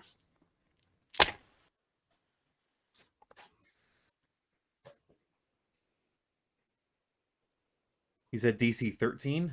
Yeah. Dex, correct? Yep. 2 of them pass.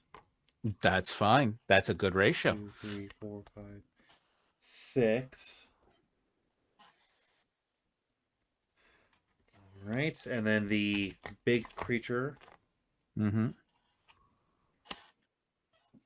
How much damage did you do with it? It is 7 points of damage from the thorns.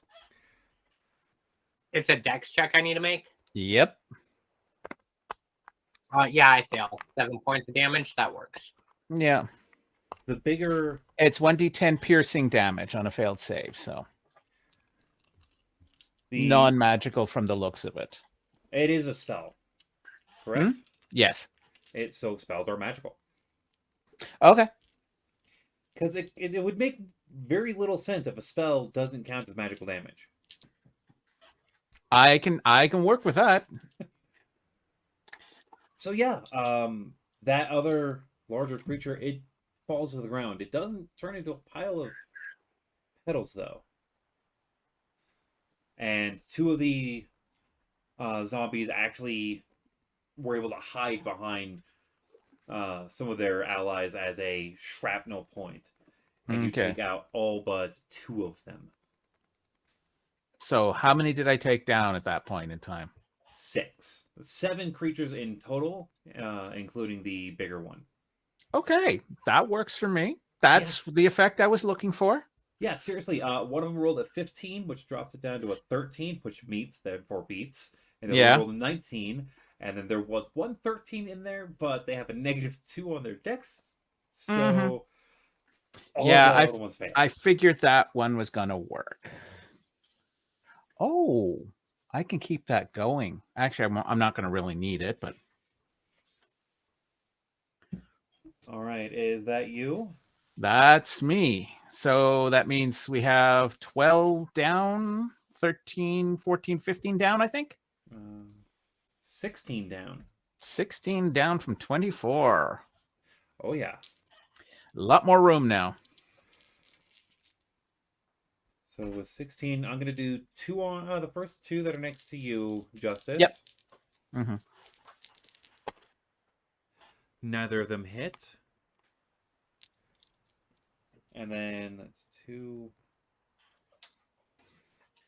16, 24. That means there'd be 8 total, correct? Math right? Yeah, 8. Mm-hmm.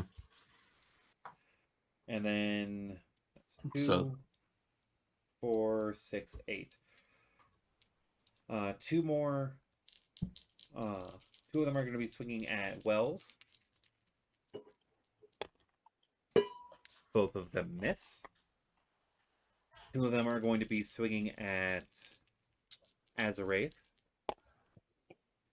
One of them hitting for 6 damage as it shoulder checks into you. And the last 2 attacks. Hellish Rebuke? Dex save, I'm guessing? Yep. That is a waste of a hellish rebuke. Unfortunately, it is. What is your DC again? 12. It got a 15. The fire starts up onto it, and it just shakes it off of its body. It does still take half damage. Unfortunately, because they are minions, they are pass or fail on saving throw abilities. It's okay. The last 2, you know where they're going. Me? Tala. Of course. One hits him.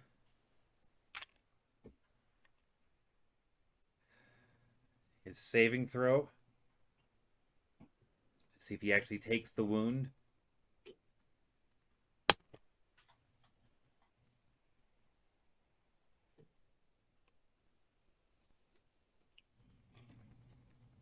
He is defending himself pretty well until one of them comes in and just both fists right in the back of his neck. And he drops again. Tala's a yo-yo.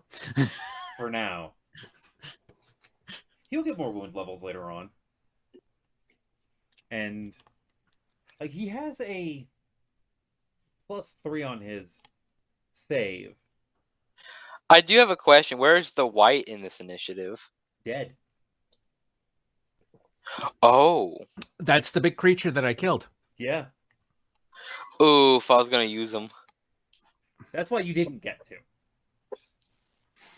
One, you didn't give it a action because you raised Tala, and 2, it died, so. Mm-hmm. But Tala is unconscious, and it is to Dionysus. Tala is an anxiety meter. I'm learning this very quickly. You're the one who wanted to bring a 12-year-old into the battlefield. If you want a good soldier, you have to start them young. Preferably 9 is the preferable age, but 12 will work. Gods. Whatever Fucking you say, lizard Master folk. Kenobi. You can stick Oh. that lightsaber where the sun don't shine. All right. I just kind of like pat myself down. I've got some cuts and everything from the thorns and the zombies and the white. Sorry. Ugh, fucking Mondays. And I move over to stab another 2. All right, roll your attacks.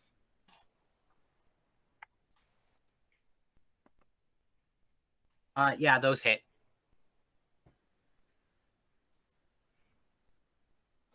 As your rapier expertly goes through the neck of one of them, and then you take your dagger and plunge it directly into the temple. Well, not into the temple, through the eye, into the head of a second, dropping 2 more. Azarath, you are up with Tala on deck and Wells on standby.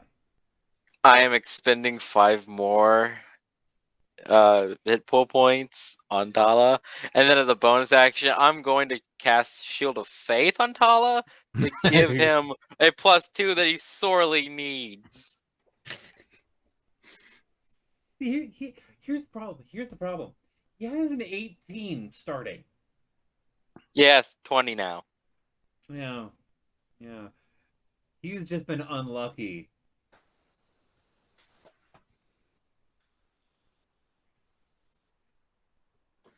And is that your turn? Yes. Tala wakes I up. am now dedicated healer. Well, dedicated Tala healer. You have a dedicated healer that does even better. Yes. You will never forget the better healer. The better healer is mad at me though, so. I'm always mad at you, but it's Yes. not like I won't heal you. It's just how much is he going to pay for it afterwards? Exactly. So And of Tala is course, up. you can always make it an arrow of healing if you really want to. I'll shoot it at him and he will get healed. He might suffer more damage, but he'll get healed.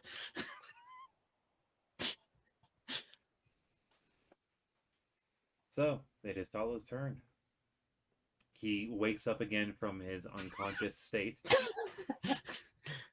Frickin' yo-yo. Here I am trying to save the bugger's ass and drops him again. At great personal sacrifice as well. Oh yeah, they missed.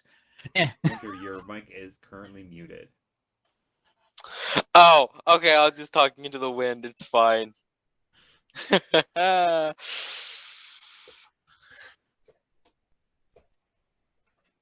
Tala does have one attack if you make him stand up.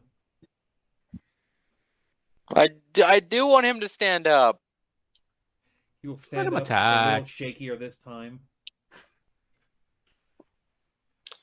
Seeing the extra glowing armor over his body. Make that attack roll.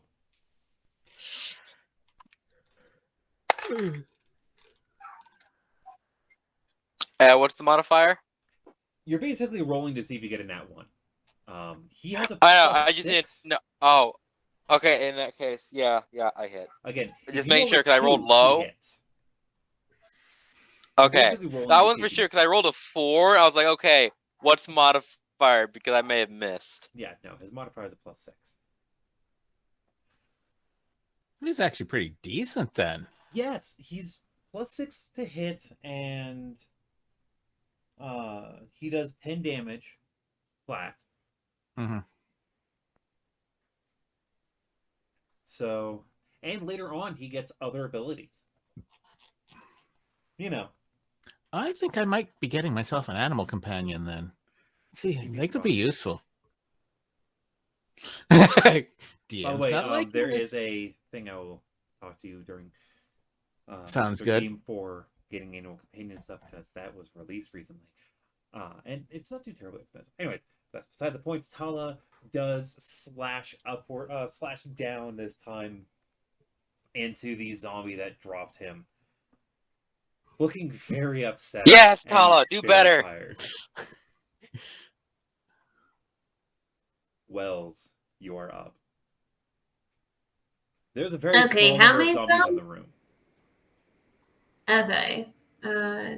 Yeah, if that's the case, I would just attack another one with my sword. All right, make your attack. Yeah, hits like 410. And as you stab your blade through, you hear the laughter getting a little bit louder. Shut up. And that'll be it. Sorka, you are up. There are 4 zombies in the room. 2 of them are next to Justice.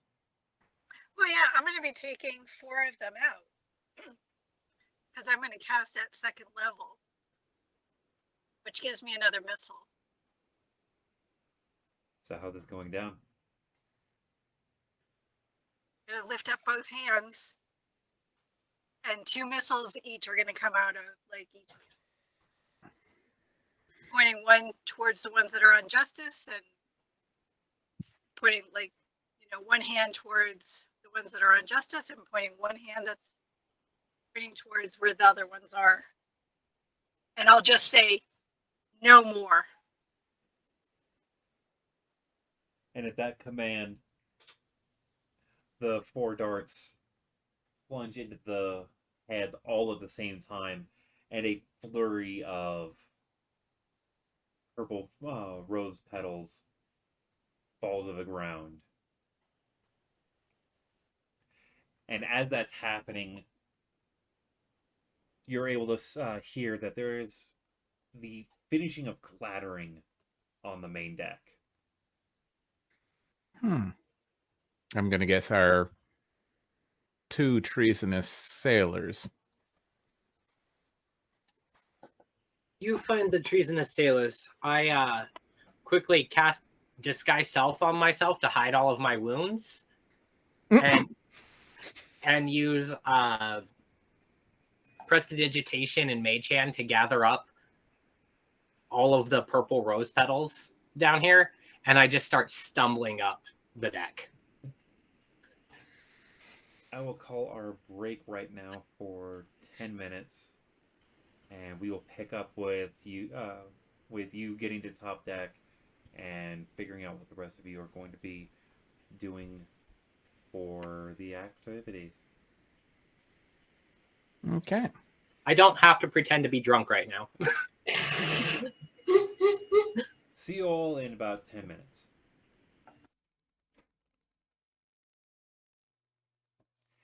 Welcome back, everyone. I hope you were able to get some good snacks in, as well as, bio bricks, things like that. When we finished off the right before the break, you guys had just taken down a white and a small metric ton of zombies. And you hear the finishing clattering of combat on the main deck.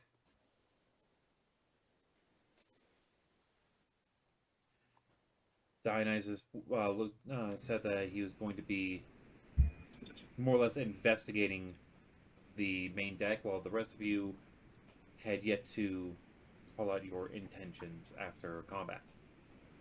Yeah, I think I would follow Dionysus up to the main deck. All right. Yeah, primarily looking for Sola. That's 3 of you heading to the main deck, looking for what's going on, and specifically the benefactor. Mm-hmm. The rest of you guys, do you want to have a quick look, see around, make sure that there's nothing that we're missing? Yeah, I wouldn't mind doing that. Tala, would you mind joining me? Yeah. He leans up against a box for a second.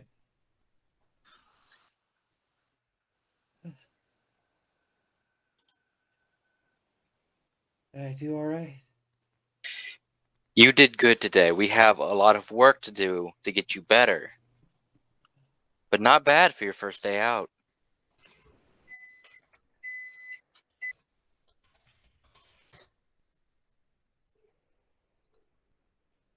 Does it hurt for you to breathe too? Look at your lungs on fire, sir.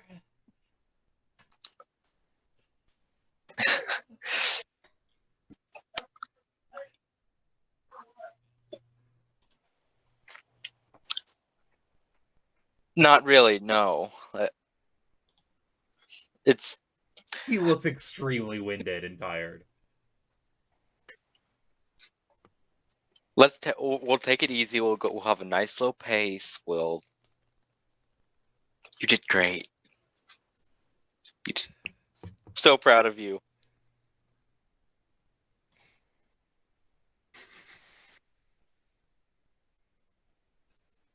Sit right here. All right. In Sorka.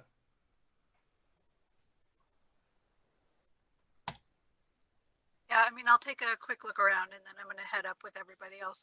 I do want to, at some point here soon, get everybody together. And I was going to do a prayer of healing, but I need us to be all together for about 10 minutes. So I can kind of top everybody off. I didn't get hit, so I'm fine. I am making an active effort to act like none of my wounds are bothering me. Manny for Tala's sake. Give me a deception check. Alrighty.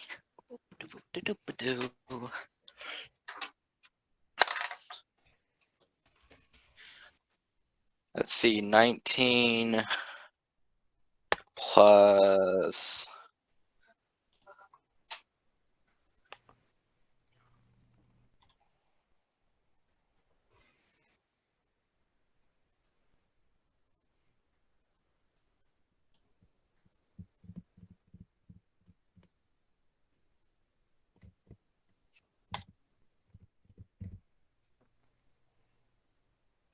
What is your total? I have misplaced my character sheet. Hold on. How did I manage to do this? Hold on. Way to go, champ. Do you need somebody to hold your hand? Deception. I need handholding. So what's your total? 21.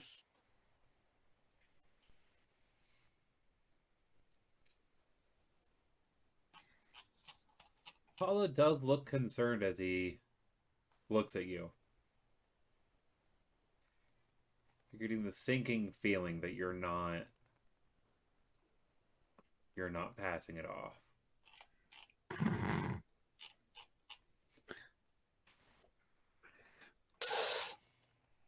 And realize I'm just gonna.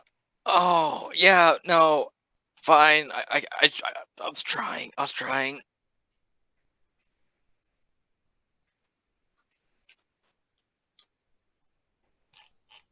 So as the three of you get to the top deck, you see the benefactor. Well, actually, as you're getting up, you see a zombie like just getting ready to come forward to rush down, and right as it gets within your line of sight and about to swing at one of you, a blade passes through its skull, and you recognize it as the benefactor's sword. Before she pulls it back, holding her book in one hand, it floats out of her hand for just a second, and then she snaps it closed as you see the trails of 3 darts fire from over her shoulders.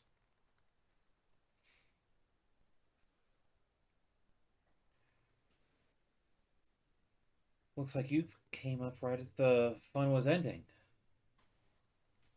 We had our own fun. I'm guessing it's due to the 2 that you were talking about. Pretty sure one jumped overboard, but we have another one currently being revived. Oh, I would not want to be that person.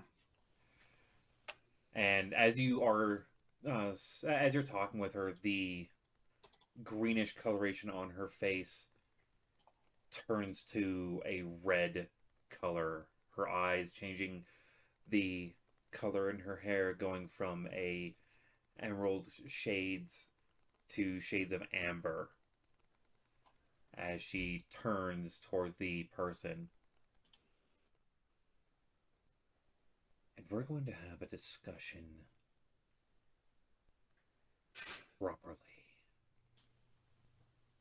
She lets go. As she lets go of her sword, you see a mage hand drop from hers and move it up and put it into a scabbard on her back.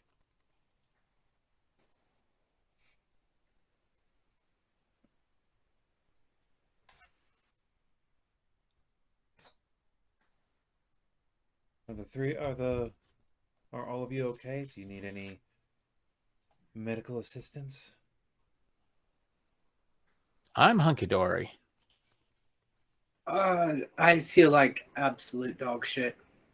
Yeah, I feel like. Sorry about that again. Healer. Oh, it was mostly the white. I'll make sure to check with your healer first. But I You and I said a passed white. over the bundle of purple rose leaves to Sola and go, there's evidence if you need it. As you are passing it to her, you see on the deck is just covered in purple rose petals and red lotus petals. Ooh. As you see, Okay. a pouch on her hip is currently unclipped. Or not.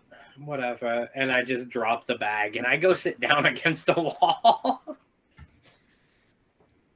She holds a hand to her chest for just a second, and Sorka, you hear, I'll make sure to move your compatriots to a room for you to do whatever healing measures are required for your compatriots. I appreciate it.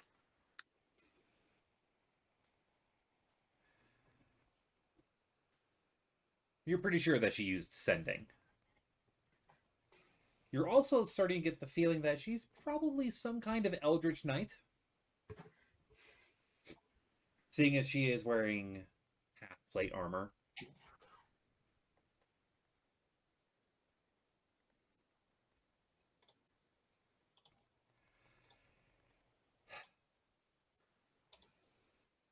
I knew that us being there at the same time as the Purple Rose was going to be problematic. I just did not expect it to be this bad.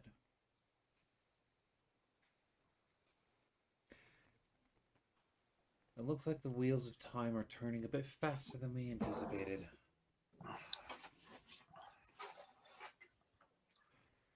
We'll be increasing speed. I suggest that unless you are proficient with sailing,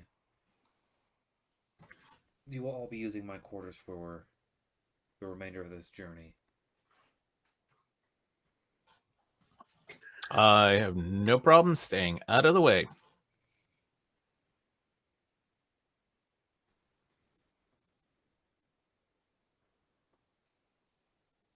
Wells, is it? Yes. How are you holding up after your fight? I mean, I could use a little healing myself, but other than that, I'm fine. Psychologically, young one. Oh. Yeah. Did I catch that?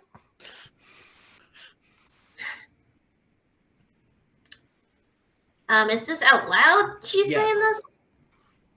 So, did I catch that? You heard, you also noticed that out of all of you, Wells seems to be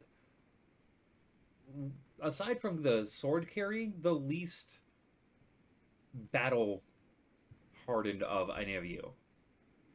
Okay. Like, visually. I mean, Dynai says, I believe that you give off that air of, I know what I'm doing in combat. You have a knight.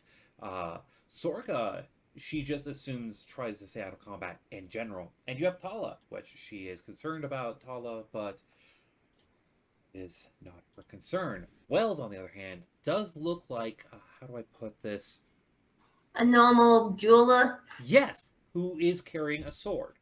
And you do have some armor, but it is as new as you are to larger combats. Okay. Yeah, I would say I'm doing pretty well. I mean, that was a lot of zombies to deal with, but other than that, I would say I handled it pretty well. I'll make sure the chef sends up a meal for all of you.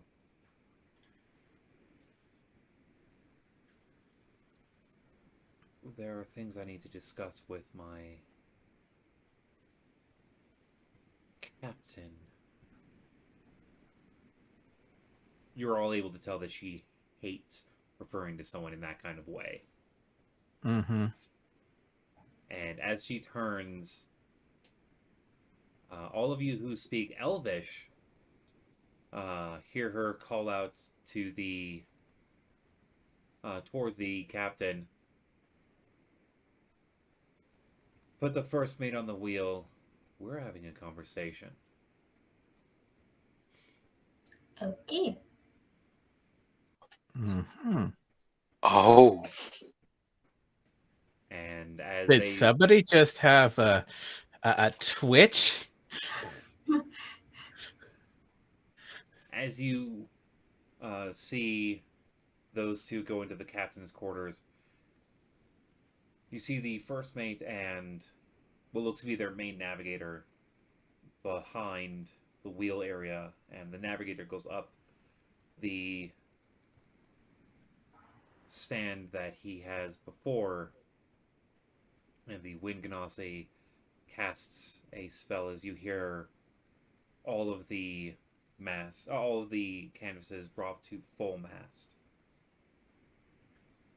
and a heavier gust of wind picks up.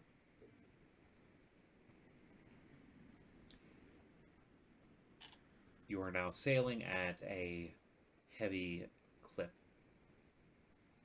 You get the feeling that you should be arriving to your destination a little bit sooner.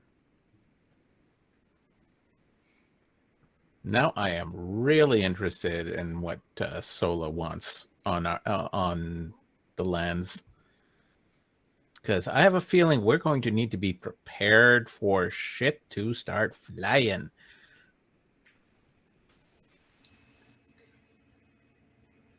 When you all gather into into her room, what would you all like to do?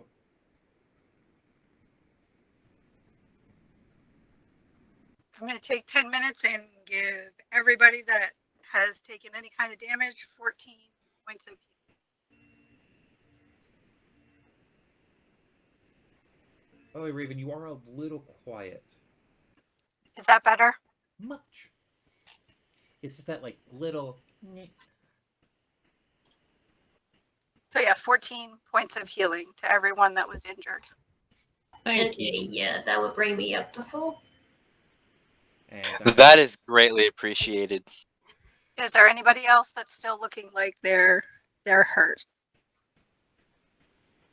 I know Dionysus looks like he is permanently hurt. Much better now. He'll feel better after he sleeps, I'm sure. I still He just needs have to like sleep it a off. small. Like so many. I still have flesh wound. I'm almost as healed as I can be right now. Okay, well, I will go ahead and I'm much better now. I'll grab Azarath and say, well, there's some more, and you get 9 more. Thank you. And then I'll look at Dionysus and be like, you can sleep it off.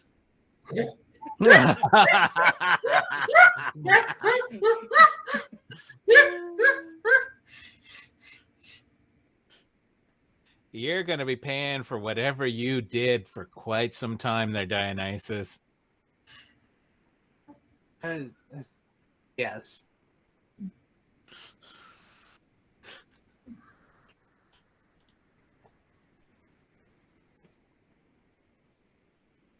Yes, I will. I made the mistake of,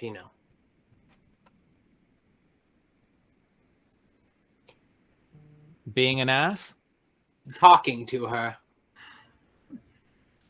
I've not had any problems. I don't understand what you mean by that. It's something that comes with being me. Yes, I've noticed you're special. Whoop, we lost our DM. No. Just having to deal with a small thing on the side real quick. Well, and honestly, he wouldn't know what to do if I was actually like nice to him all the time. I might actually have a heart attack. Exactly.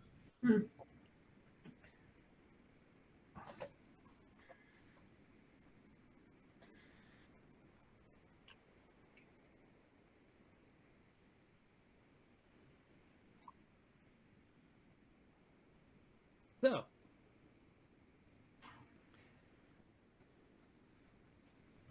anything else that you guys do during the remainder of the evening? I go examining around, making sure that we're not going to get any other surprises. And I do so as stealthily as possible. I take advantage of the darkness. You actually notice this room is very well lit. There are candles everywhere. Okay, so I'm not staying in this room.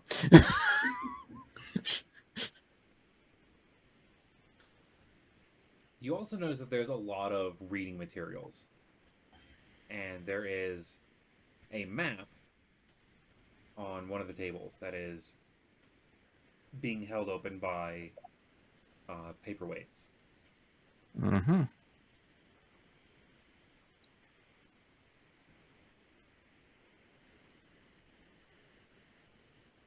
With notes and all that all around it, and there is a ink pot and quill within arm's reach on the table. Okay. I guess I didn't quite specify what I was trying to do. It's I plan on being in the hold and things like that, searching around, making sure that nothing else surprises us. Oh, in the lower decks. Yep. As you start trying to sneak through the lower decks, you notice that there are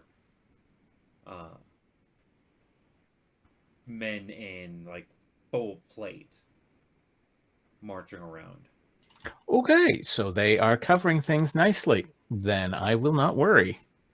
And all I of will them do a have cursory examination, and that's it. Yeah. And you do notice that there's a red lotus on the forehead of all of the armors. Did I notice these individuals before? No. Where the heck did they come from? You're not sure. Okay, I'm really curious now. Somebody's got a lot more magic at their disposal than I figured they did. Also, you notice that as you try and sneak around them, they do turn their heads towards you for a moment every time you get within a decent reach of them. Okay, that's just unnerving. They're not supposed to be able to do that. Damn it. Okay, good to know. So a lot better prepared than expected. Okay, well, every time they do, I just nod my head at them and continue.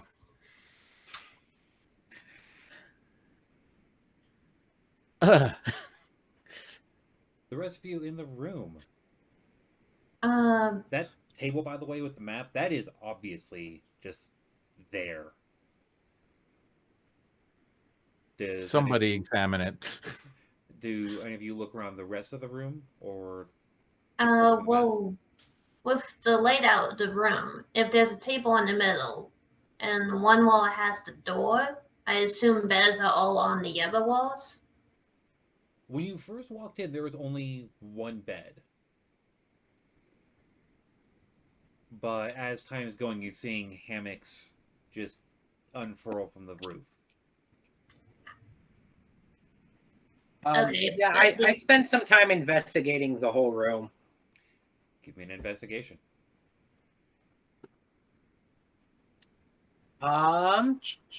22. As you're going through stuff, you do come across a set of drawings of each of you. All 7 of you. Because you are... your druid is still around, and of course Tala. Mm-hmm. And one picture has a side-by-side, which is the one of Sorka. though it looks to be that the side that doesn't have the mask is currently scratched, as if it's covering up something.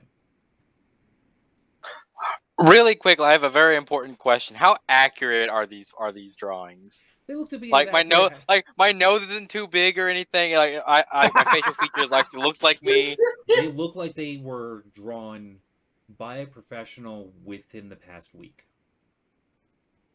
Yeah.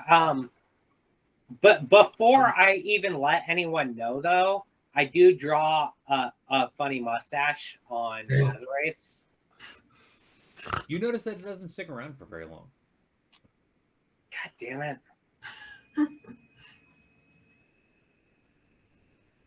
I was trying to give you a beard, but yeah, there's drawings of us that they're magical. This is Note you're only looking at the front of the pages at the moment. I pick them up. They're paper. Do you Turn turn them it over. at all? Like looking it over? Yes. On the back, you see the mark of the Red Lotus in a coat of arms. And on the top two corners and the bottom, there are that looks to be a three different animals: a owl, a wolf, and a dragon. Owl's on the top right, wolf is on the top left, and the dragon head is in the middle on the bottom. You also do see a shield in the room with that hung over the bed.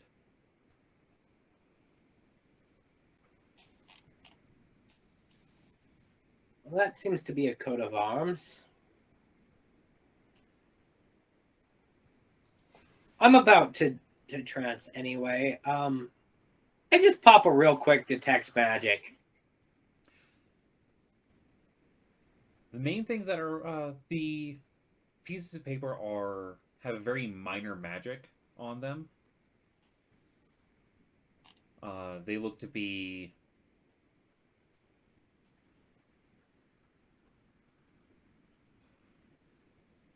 I'm not sure what school that would be used as. I think probably Alteration.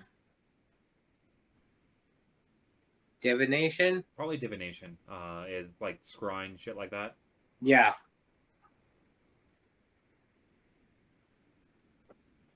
Do I see any floating orbs or anything?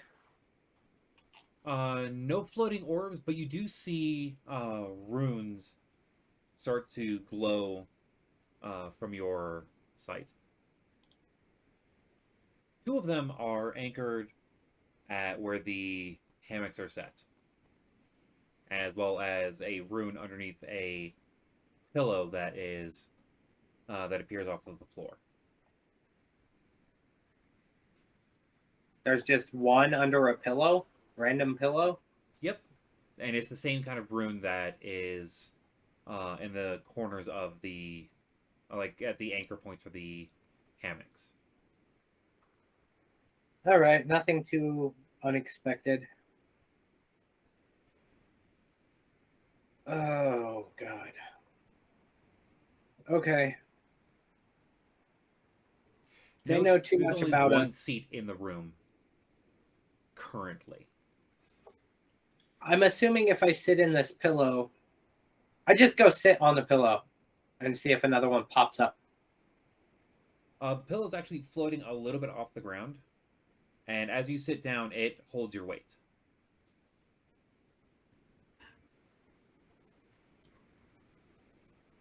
Like it bobs for just a moment, but then it's able to hold your weight. Okay. These guys really like to throw around their magic.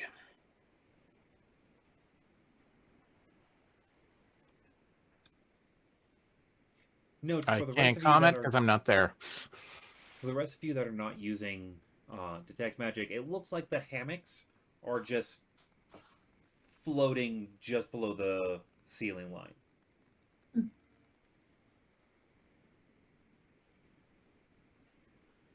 Okay, and then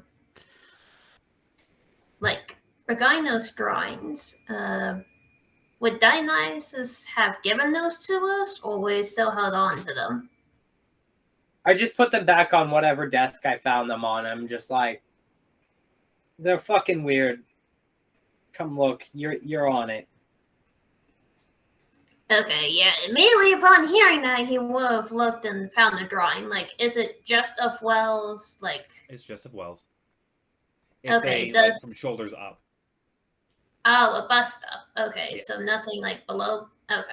Nope. It's just a bust photo, and it is accurate to within a week. Okay.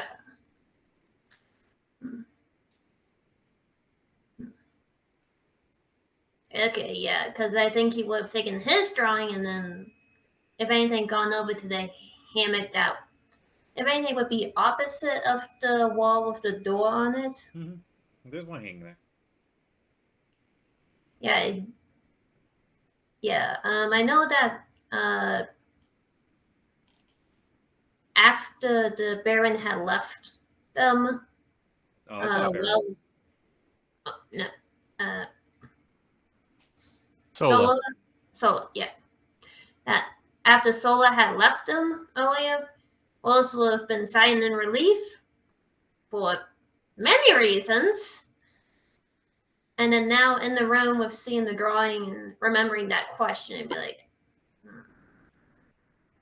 he would be contemplating laying down at his sword and then just getting ready to like go to bed. Yeah, the hammocks have a blanket with the coat of arms across it and a pillow. Yeah, and then he would have made sure to put his sword like yeah, if it's just a hammock, then I guess it would have to go on the. Guess it would have to go on the floor below it then. Okay. Aren't you packed of the blade? Can't you send it to an extra dimensional space? Oh, right.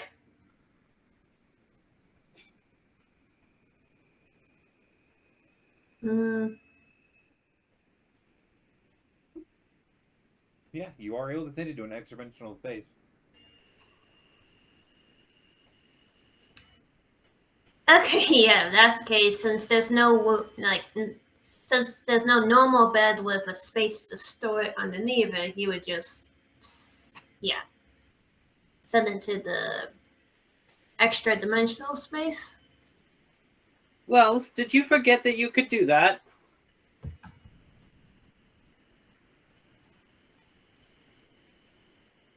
I've never seen you store it in that way.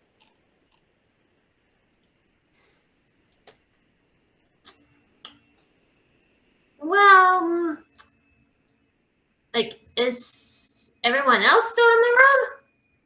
Like, out of the game, is everyone else still in the room besides just me and Dionysus? What, most? Yeah, I think everyone's around us. I'm just like, Except for Justice. Except for Justice. Justice is stalking the halls. Stalk the halls with.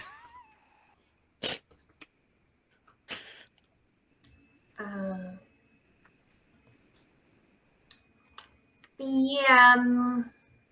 Normally, I wouldn't store it this way because I want to make it seem like this isn't regular sword. I know I normally carry my sword on my hip, but I can just shove it in my coat. Just say it's in your coat. All right. I'm going in a trance now. That white hit really hard.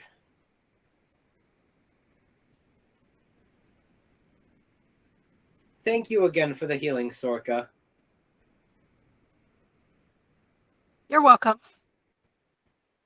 Trance I'll, well. Try not to die.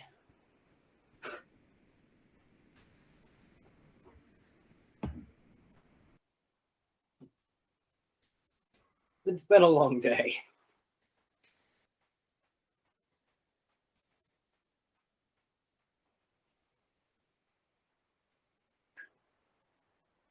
And Dionysus is just gonna go into he's gonna lift his legs up onto the cushion with him and just go into a trance.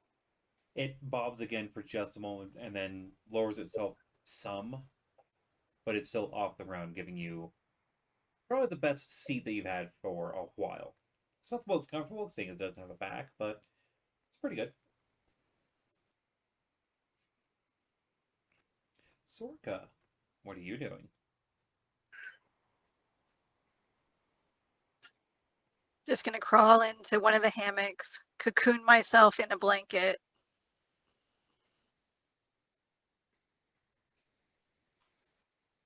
And yeah, try and like forget what happened today.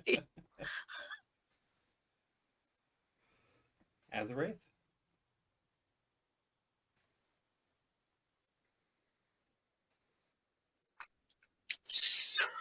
I'm gonna be completely honest here. I'm kind of just paying attention to Tala, being very concerned, very attentive. Like you went down twice. Are you okay? I think so.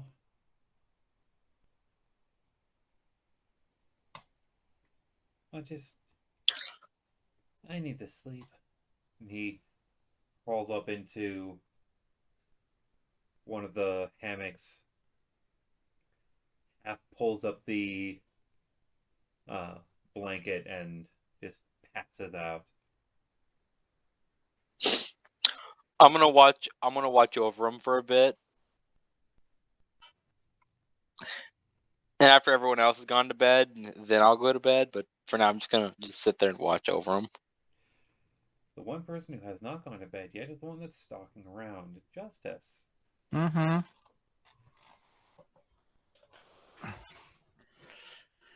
Yeah. After I notice that everything seems to be well in control, I decide, you know what? I do need a little bit of sleep tonight. I do one last quick run around and then find the room and grab an empty hammock. There are only two. Well, I don't take up two, so I'm pretty good. I can grab one.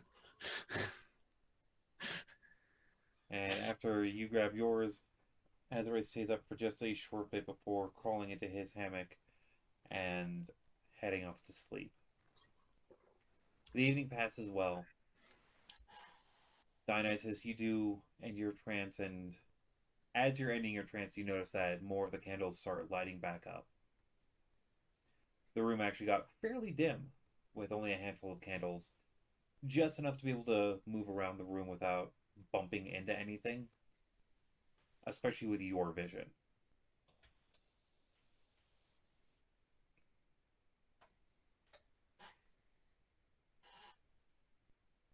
I just take out a book and pass the time. All right. As the rest of you start waking up, you notice that the ship hasn't stopped at the pace it was at.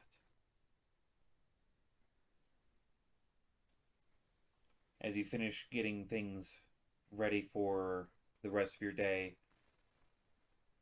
you do notice that you are coming to that you're starting to slow down. And you hear sounds from above deck.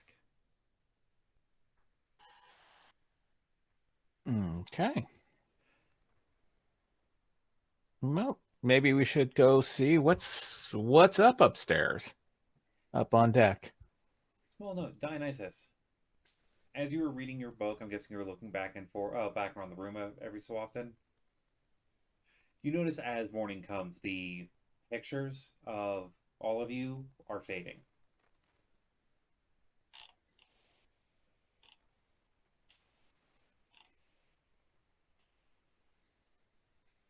Before they fade entirely, my curiosity is piked, and I go over and ritual cast Identify.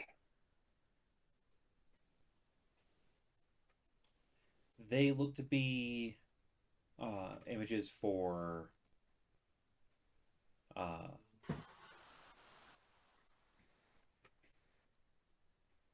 tracking of some kind.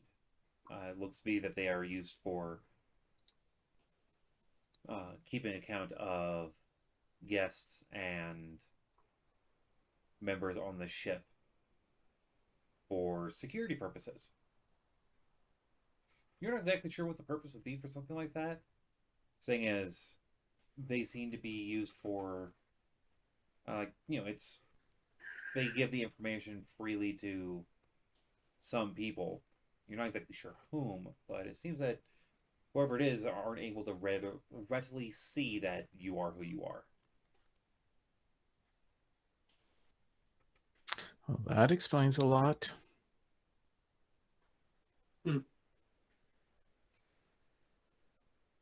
Curious. And as Okay. they finish fading, the ink finishes out, and you feel like small handful of petals in your hand.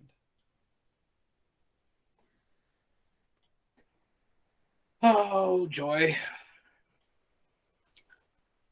Breakfast wine it is.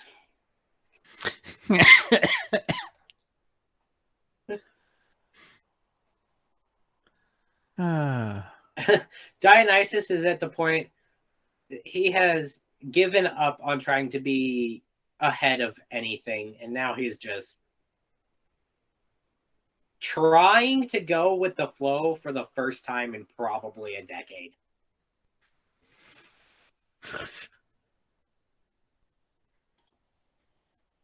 And do you all head up to the top deck?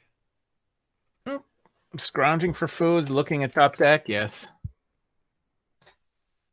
Well, I'm going to talk more so Tala can sleep in before heading off.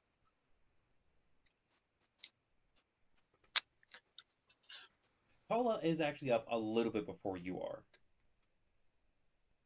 The fact that you stayed up to watch over him did give him a little bit of a head start on sleeping in. And while he doesn't have his armor on, he does have his sword on his side.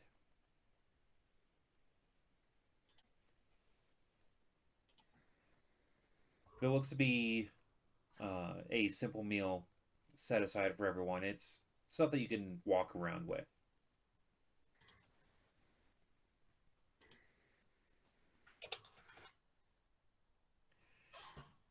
As you get to the main deck and are looking around, you're seeing that you are fairly close to land. You see the edge of a pretty good sized city that is on the coast. Within vision of where you are, you're able to see a forest off in the distance, and then cresting the horizon is a mountain range that looks to be that. And the mountains look kind of like a dragon laying on its stomach. Interesting.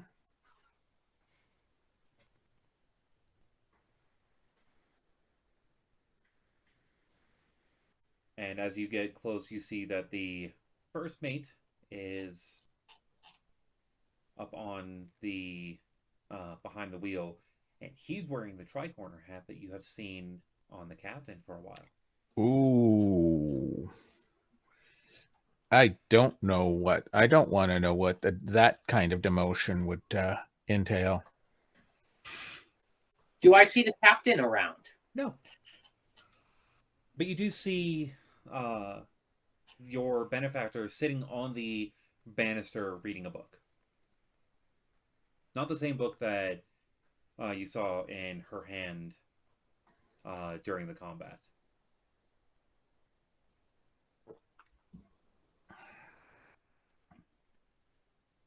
Good morning.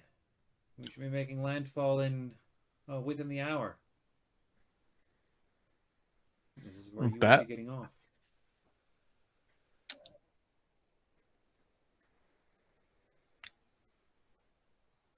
Are we all getting off here, or?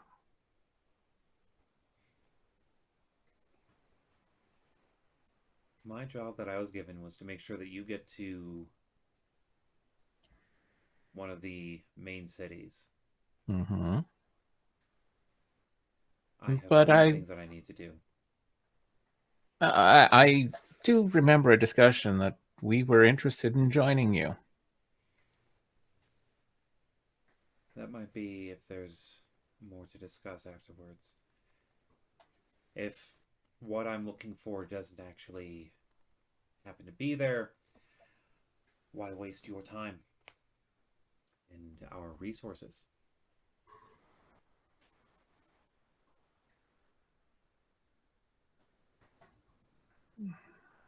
Dionysus, do you want to interject in this conversation, or are we good with things the way they are, being dropped off here?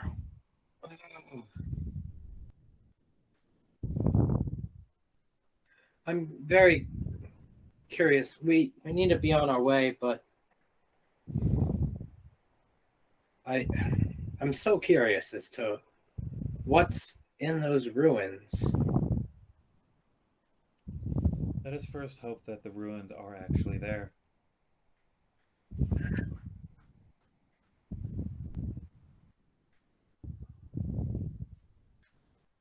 And even if they're not, it's our time to waste, is it not? Can you mark them on this map that we have for us, where you suspect them to be? She hops down and walks over to you and looks at your map. Reaches into one of her pouches, pulls out a fairly long quill, and then taps it at it before marking a small X within the swamp. And I will mark that really quickly.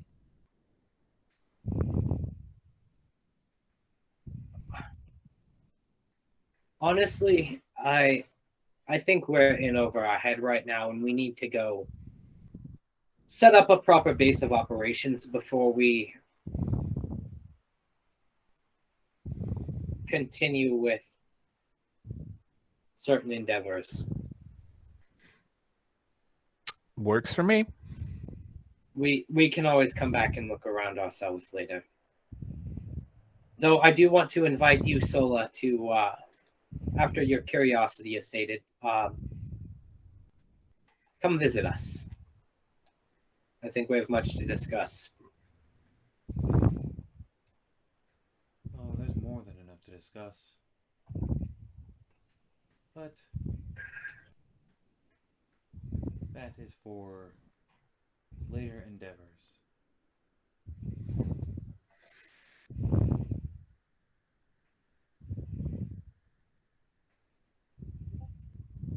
I updated that map. Okay.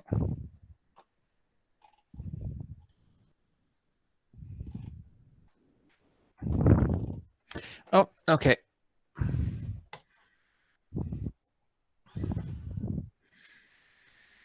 And I am catching air off of you. Justice. Off. Okay. You are? Okay. Like breathing air. Okay, how's that? Don't hear the breathing anymore. I'm still alive, though. I guess I'm That- just going to have to make all sorts of snarky comments to make sure you realize this. Oh, no, I understand that you're still alive. It's just for audio quality. Yes. I completely understand.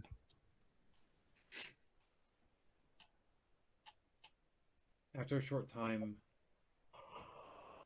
you get within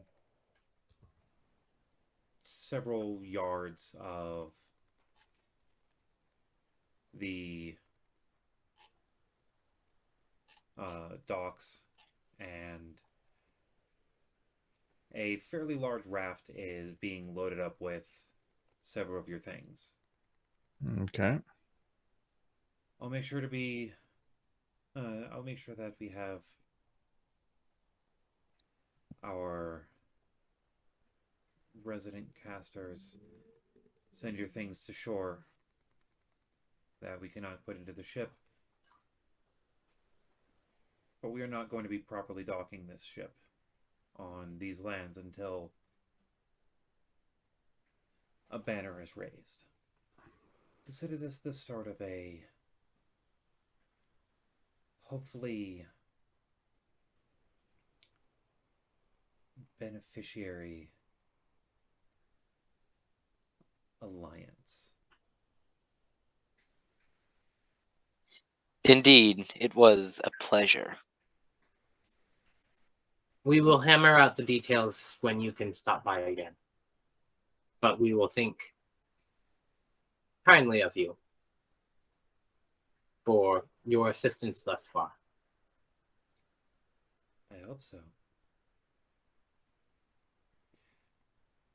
Now, if you do not mind, we have a swamp to traverse before they unload me.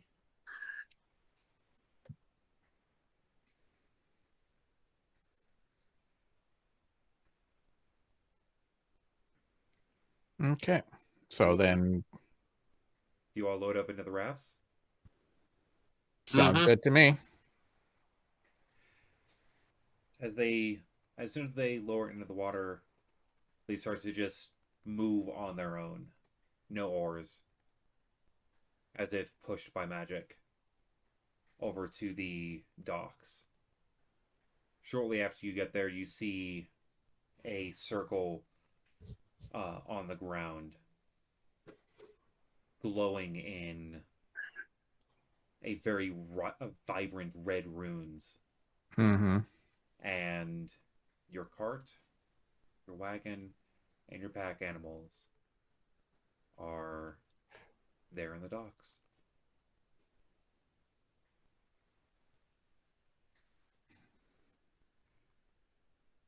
The city is bustling.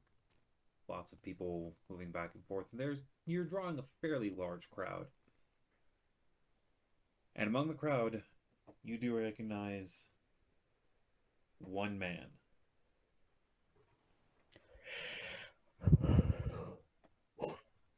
My little notes. Yes.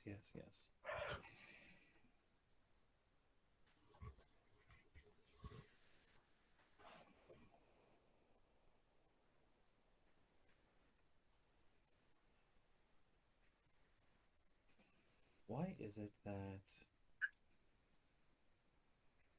it's not bringing up my actual notes real quick? That is disappointing. I understand those technical difficulties.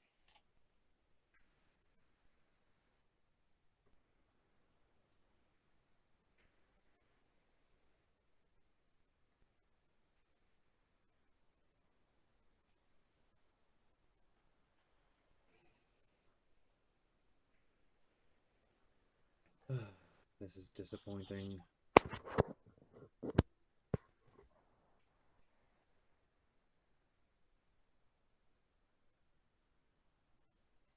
Maybe it's because it's on that one. I hate it when it changes out which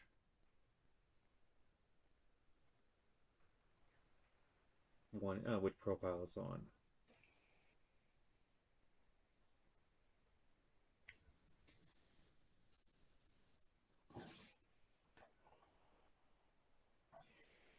His name.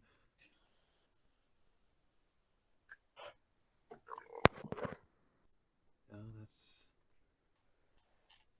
Where does his name go? I wrote it down.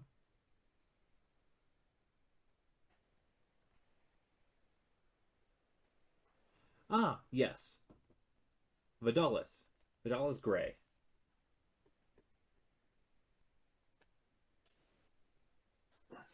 The man that you signed the contract with is making his way over towards the rest of you. Oh, it's been quite a while, friends. I hope your trip was not too terrible. Eventful. Yeah, that's a good way of saying it. So you have another 2 compatriots with you. Splendid. Splendid. Very good. Yes.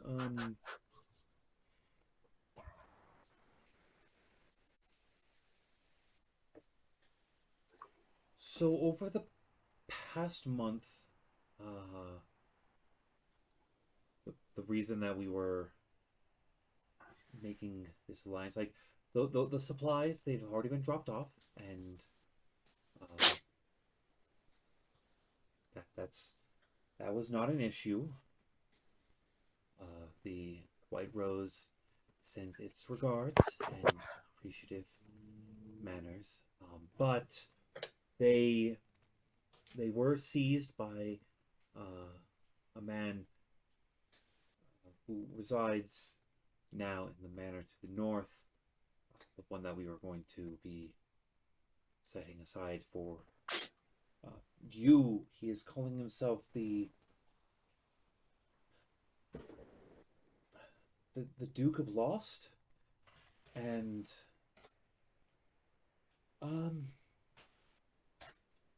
this is more problematic than we were anticipating.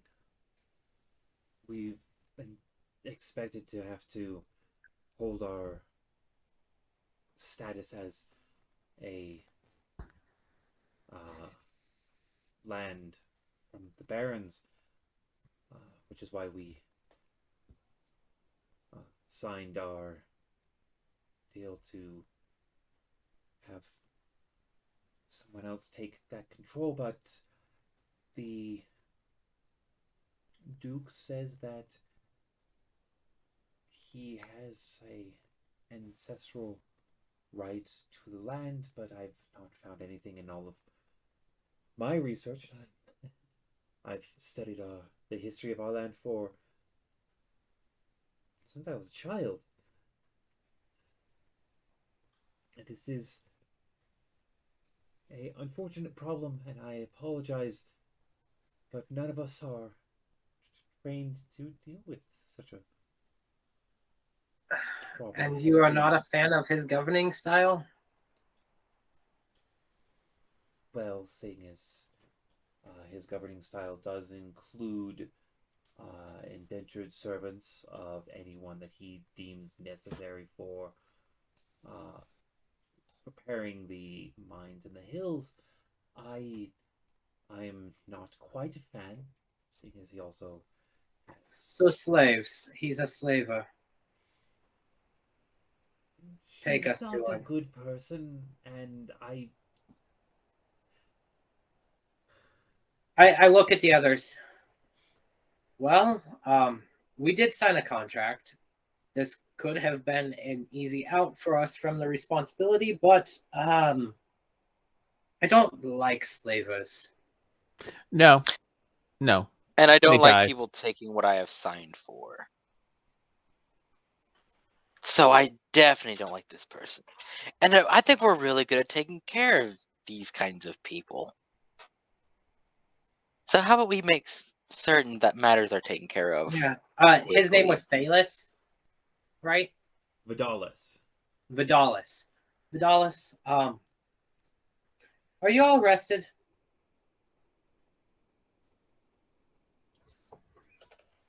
Yes. Okay, cool.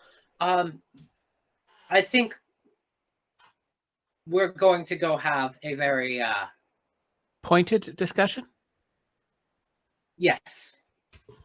Take us to him, please. Yes. As a note,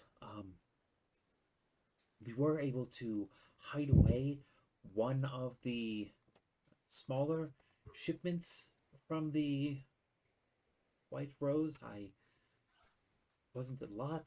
They kind of raid the docks every couple days. Oh, that is not acceptable. Well, you will be getting your shipments back. Thank you, sir. They're over at the bar. It is the small thing. This way, and he walks you through the city into a looks like the nicer part of town, Mm-hmm. but that's not saying much. Like, this entire town seems to be run down by a good bit. And the bar has no sign on it. But there is stacks of kegs and barrels outside, all charred to a dark coloration. Almost ashen in. Burnt barrel in. Sounds good. As you walk in, you see a very unusual sight. For the first time in any of your lives,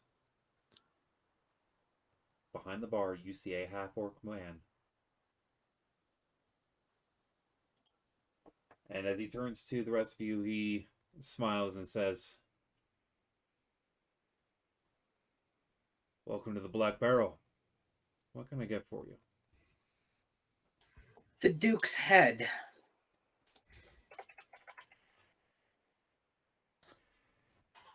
You know, that's not something I have been proficient with in a while. But That's okay. I can serve myself if you just point out the source. Usurper. first, I think that some Vidalis, these yours? Yes, Marcus. These ones are the ones that I made the deal with.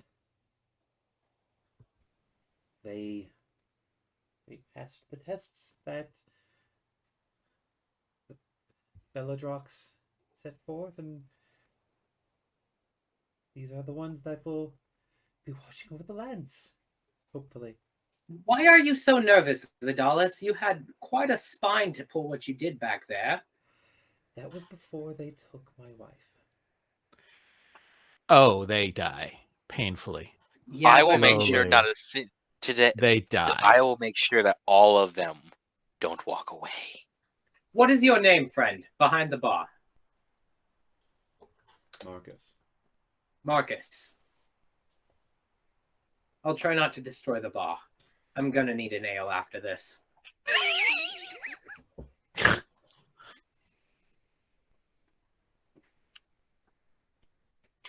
Unfortunately, the usurper is at the manor to the north. But the reason he brought you here is because of what's under the rug there. And he points to a rug under a fairly large table. Oh, I like. The table itself has a handful of carvings on it.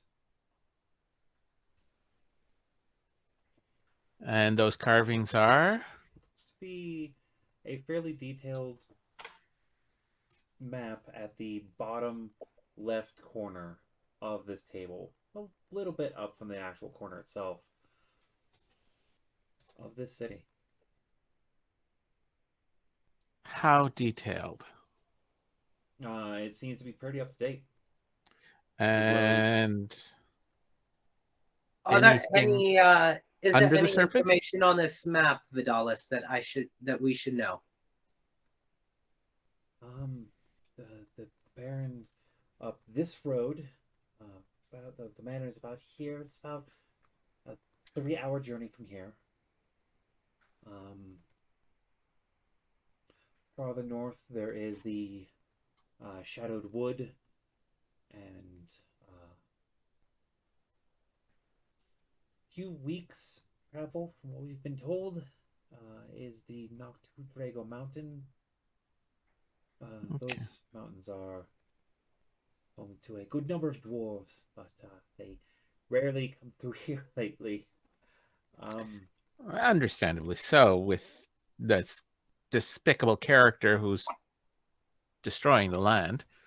Yes, this city is called Mandan. Up the road is Vesper. It's a few days travel, but not too terrible. And that is the majority that I've been able to gather recently. I've stayed mostly here, except for that one long trip. And do we have a way in that does not entail us storming the castle? That I have not been to the manor myself in a very long time, but Marcus stands upright, walks from out behind the bar, pulls the table to the side for a moment, flips up the rug, and you see a small hatch. Mm-hmm. Pulls it up, and it's just a small holding area. And there is a chest in there. Pulls that out, sets it down, reaches into underneath his apron, pulls out 2 keys, and snaps the leather off the back of his neck. With 1 key, he unlocks it, and then pulls up the 2nd key.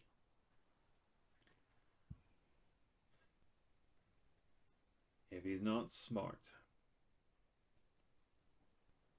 he will have not changed the locks. This should get you into the servants' quarters, near the barracks on the back end. That works. Okay. I How many take the people key does from he him. have loyal to him? Easily 30 to 40. How loyal, though? I wonder if they could be bought away from him, and then we have less to worry about. Although, honestly, I'm up for a bit of bloodshed. To be perfectly honest, I haven't asked myself. But I do know that they do listen to him. And I won't shed a tear if he passes. Despite what some think, I am not a fan of him.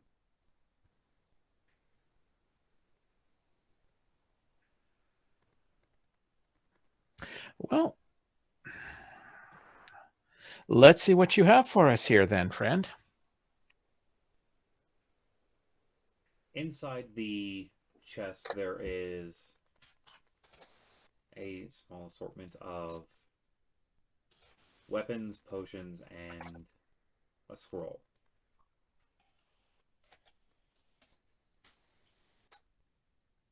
And here's where it gets fun. Mm-hmm. Gavin, I need you to be prepared to write down your item.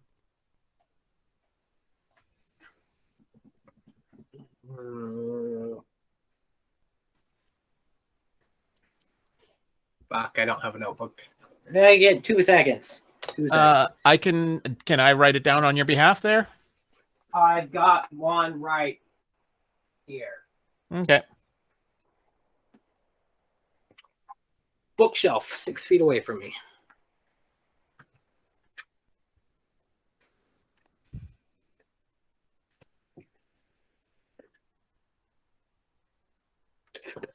Yes. You ready? Yeah. Inside, you find a potion of intense music. This one-use item gives you the ability to hold concentration on 3 spells at a time for the duration of an hour. It also Does it extend the duration of spells? It does not extend the duration of spells, but you can concentrate on 3 spells at a time for 3 hours. It also replenishes all of your spell slots when you drink. Additionally, it increases your DC by your proficiency mod for that hour. This is a one-use item. The note on the side of it says, "Happy Halloween from Sam."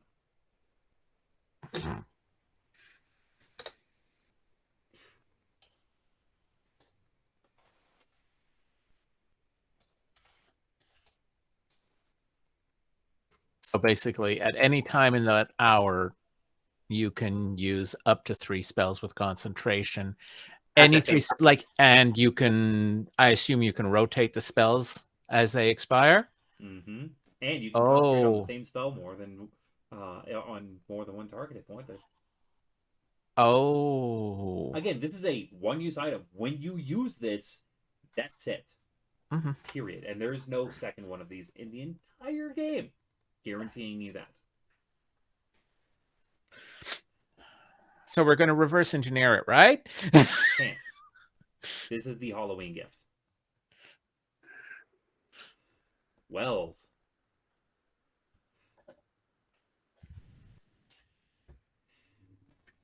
You have a scroll of Dark Bolt. What this does is it's a one-use item that allows you to cast your Eldritch Blast base, so the spell Eldritch Blast, as a action and bonus action. So if you expend both your action and bonus action, you can cast it 3 times in a turn for a minute.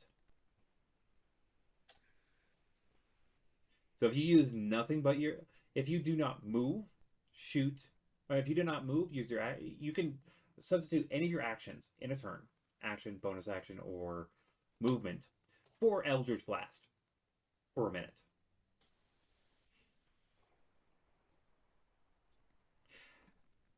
So I do want to point out that means you can shoot 30 Eldritch Blasts over the course of a minute. Currently, But at higher levels, it's still the basic casting. So at 5th level, you'd be casting 2 bolts every casting. So 6 bolts. Well, right now, since I'm only level 4, it's only 1 beam, so it'll be 3. Yeah, 3 per turn. If you use it right now, if you save it for later, it could be devastating. Yeah. Mm-hmm. So in the bottom right corner of it, you see, "Thanks for playing, Sam. Capital S, period, capital A, period, capital M, period."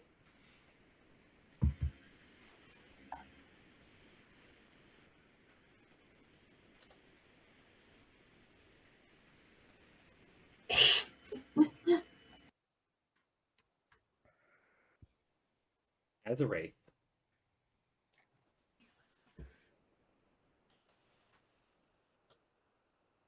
you see a little gem that looks like it can attach to your scabbard for your sword. Are you able to hear me?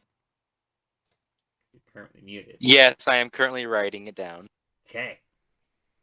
This is the Gemstone of Divine Smite. For the duration of 1 minute, you gain you gain a free 2nd level Divine Smite every turn. And it increases your critical range by 2.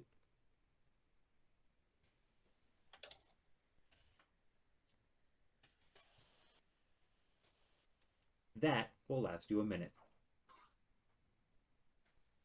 Whenever you use it. The gemstone looks very familiar. Kind of like the one that was on Sam.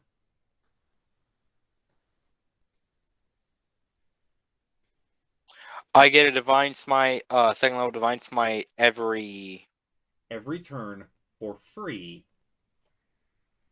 and your critical chance, your critical threat range increases by 2. So in other words, if he had a 20, it's an 18 to 20. And if you have a weapon that's a 19 to 20, it's a 17 to 20. Nice. 17 on the die on a. I don't think there's many weapons in 5th edition that do that. But it's an 18 to 20 critical unless you have a feat or a special ability that gives you increased.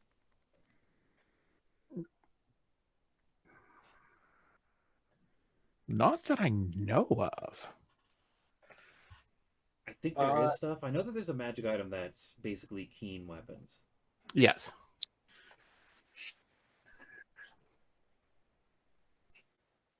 one time use, I'm assuming. One-time use. When you use it, it will break. So you can hold on to this until the end of the game. If you want to. Sorka.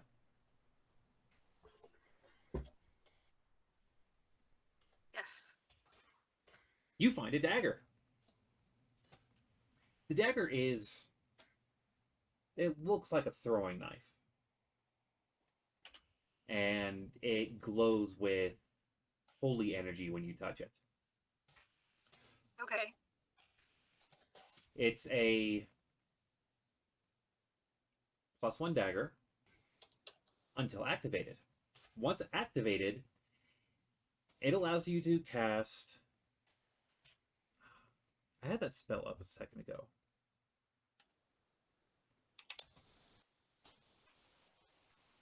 Where did that friggin' thing go?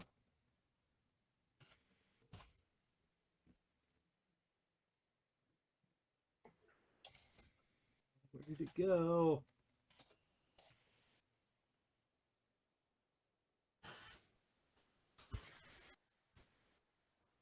I know it's in here somewhere. Ah, yes. It lets you dump... it lets you cast at whatever your current highest level of spell slot. It will not use a spell slot when you cast it, but it will let you cast and hold concentration for free. Moonbeam!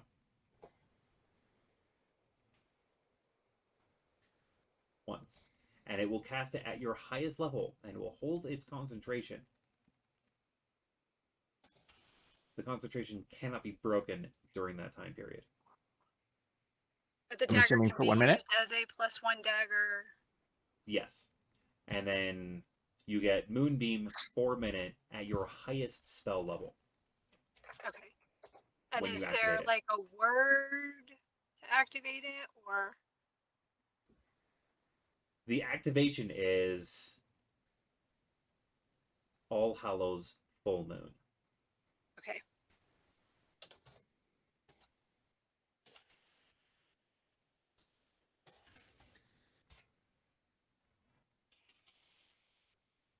There is another item that is going to be mentioned later, but the last, but certainly not least,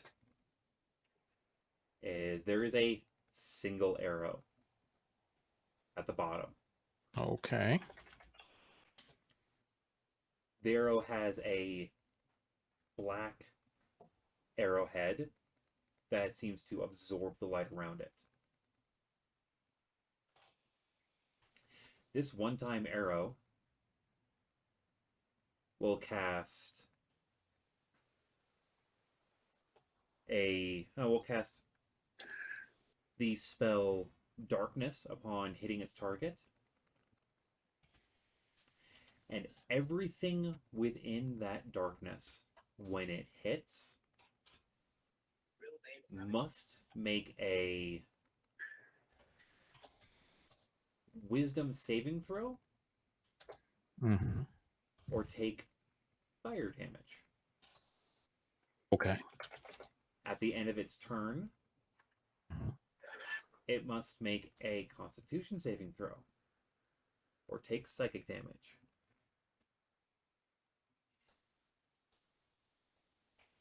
In essence, it casts the spell Summon Hell, which I'll send you the manuscript for, Mm-hmm. and it will hold itself for a minute. A 15-foot radius. That's a big area. That is so nice. And it does when it fires, it goes off of your highest level. Okay. Currently, it only works as a level 3. Wait, what's the highest level you have right now? Highest level cast? Yes, 1. 1.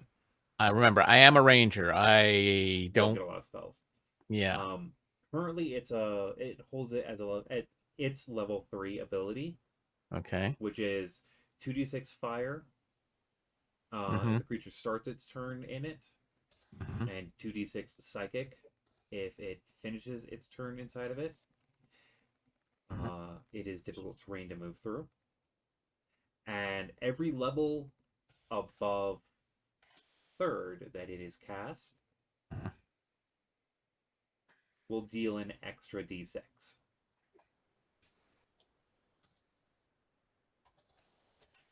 Okay. Now,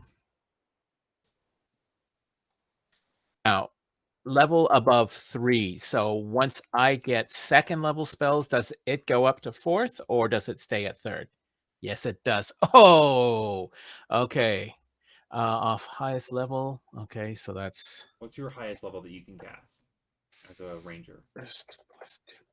4th level spells. So that beat up the 6th level spell. Yes. Okay. Gotcha. Oh, nice. Note this is a one-time use item. Once you fire this arrow, Mhm. the arrow is consumed by the spell. Mhm. Oh, also, additionally, it does to the initial target hit, it casts permanent banishment to hell on that creature. Okay. Permanent banishment to hell. Yes, in other words, it will plane shift it to hell, and it cannot be plane shift back. Yes. Damn. There is a Okay. saving throw, Uh-huh. which is a wisdom saving throw against your spell save. Oh god, that is so fucking low. But if it gets off, that creature is sent to hell. Yeah. I can definitely There are a work with handful of that hit. creatures like available within like physical hands. Handful of creatures that can come back from it, but the odds of that happening are extremely low. And if you're dealing with them, that's not going to do much anyway. Yeah, no, it's going to be taking out all the minions around it. Yeah, it's a good It's an high-level creature plus kind of thing. Yes, I'm now. Will I be ever able to get my hands on the spell itself? No, these are one-time use. These are you're getting the magical item that is left behind by the person whose seat that you took. Gotcha. And these are all gifts from the Halloween endeavors. I had mentioned that you're all getting those. There's also in this thing a medium health potion, Okay. like one for each of you, including Tala. There's also a potion of greater healing. yes, potion of greater healing, and there's also a looks to be a mess kit of fine china.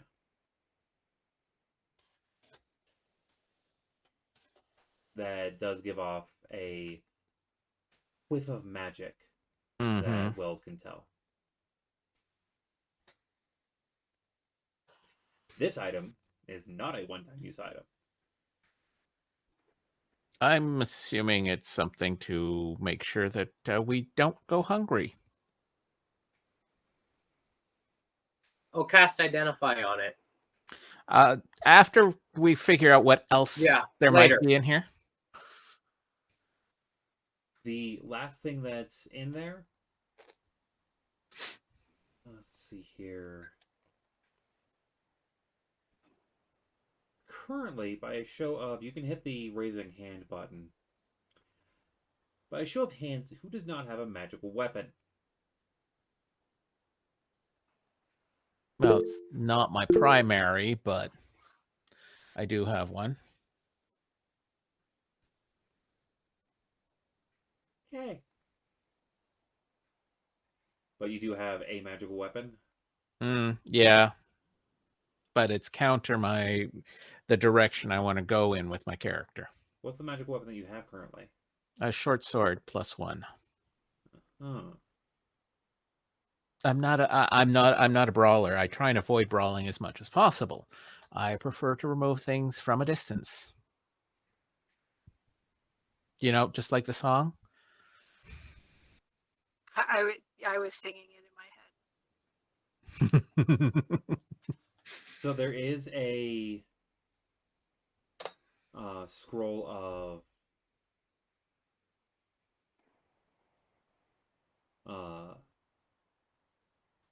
enchantment, and there's also a note in the bottom of the chest, and the note reads, "The Emporium is pleased to extend its invitation to you, with hopes of working alongside our distinguished new leadership.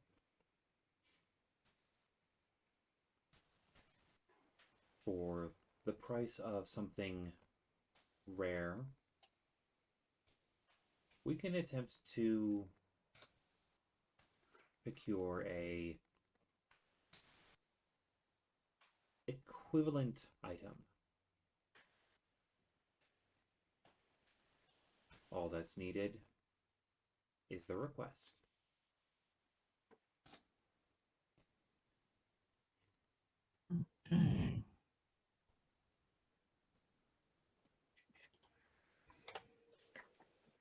So, in other words, we can, if, for example, a short sword +1 versus a longbow +1.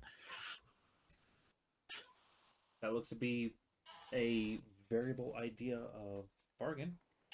Mm-hmm. They could probably pull off with this.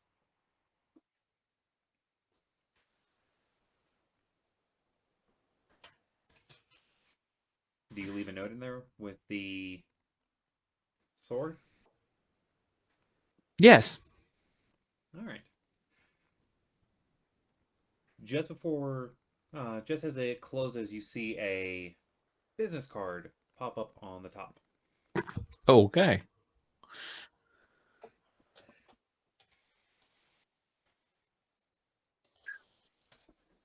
Do you pick it up? Yes, I do. There is a spelling error on the back, and I do apologize for it. That's fine. I have to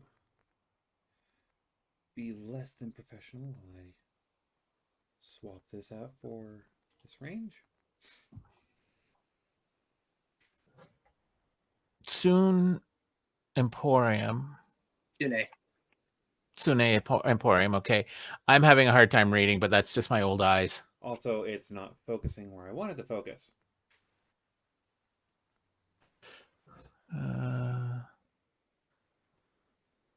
No, it's still not focusing, and I cannot read it. How's this? I will send it into the Discord. Sounds good.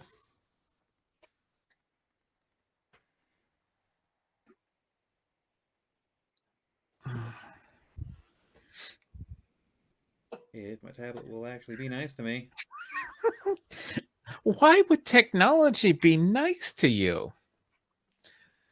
It's not nice to any of us. That's why I have a job.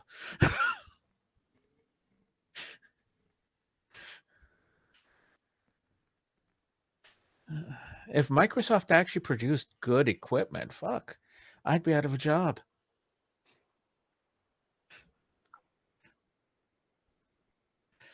I'm gonna have to retake that, seeing as it wanted to use the stupid flash. And Google is planning and shifting away from the Android OS. Is going to be interesting.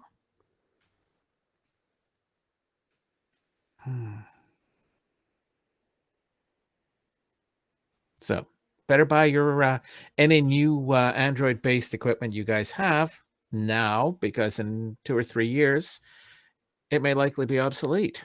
Yay!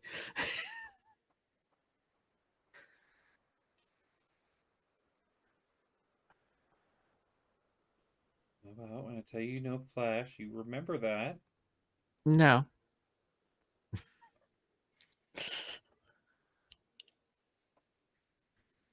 Those are your stupid goddamn photos.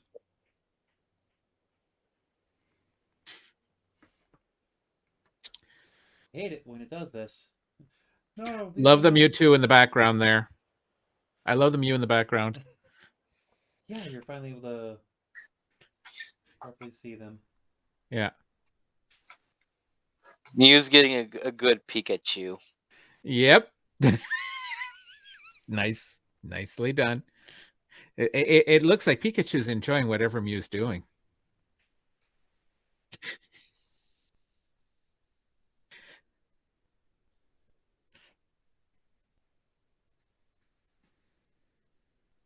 Right.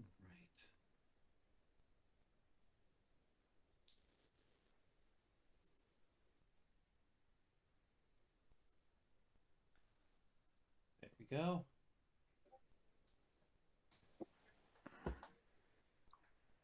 Okay. Most of you all know what this item is. What this particular card means. Okay.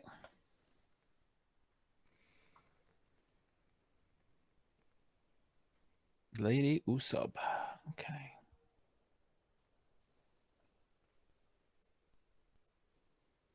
Properly pronounced Osib. Usopp. Okay. Thank you.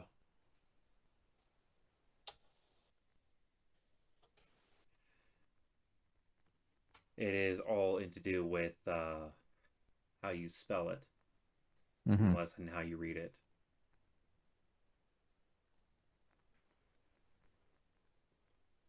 Also, I just sent you a message. I saw. Okay. Did you see the how you spell it? Oh yeah, I saw the minor error there. No. Oh, the Usopp? Yeah. It's all on how you spell it. Lady Usopp Warwick. Spelled.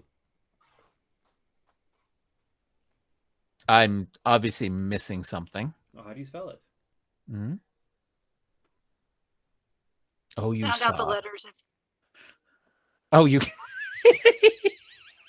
Okay. Wow. Okay. I need more booze. For those watching at home, which I forgot to turn on closed captioning at the beginning of the episode, I'm good. Don't worry about it. It's spelled OUSOB.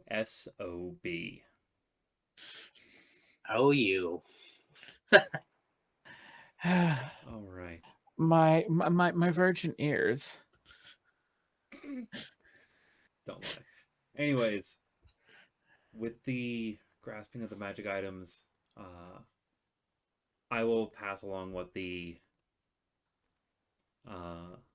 dining sets magic name is after the session, but I do believe that our Gavin has a announcement before we break from session. So the Black Barrel Tavern, as the umbrella of all of this, is currently working on merch. I am building Valence Fabrications, and we are in the process of designing and testing various merch products to include t-shirts, stickers, and mugs, and possibly future things in the Like possibly dice or things of the like. dice, and possibly mini runs of everyone's characters. When we get that So, actual link available, we'll put it into the link tree, which is posted below us every time. It's also available at through our Twitch, and we'll put those links everywhere. so keep your eyes open, because that should be coming within the next month or two. Both Valen's Fabrications and Warwick's Wonders will be bringing lovely things.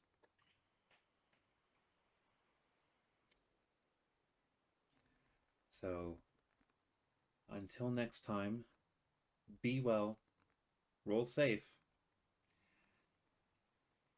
and as long as you're good with us, we'll be good with you. Have a drink on us. Bye. Bye.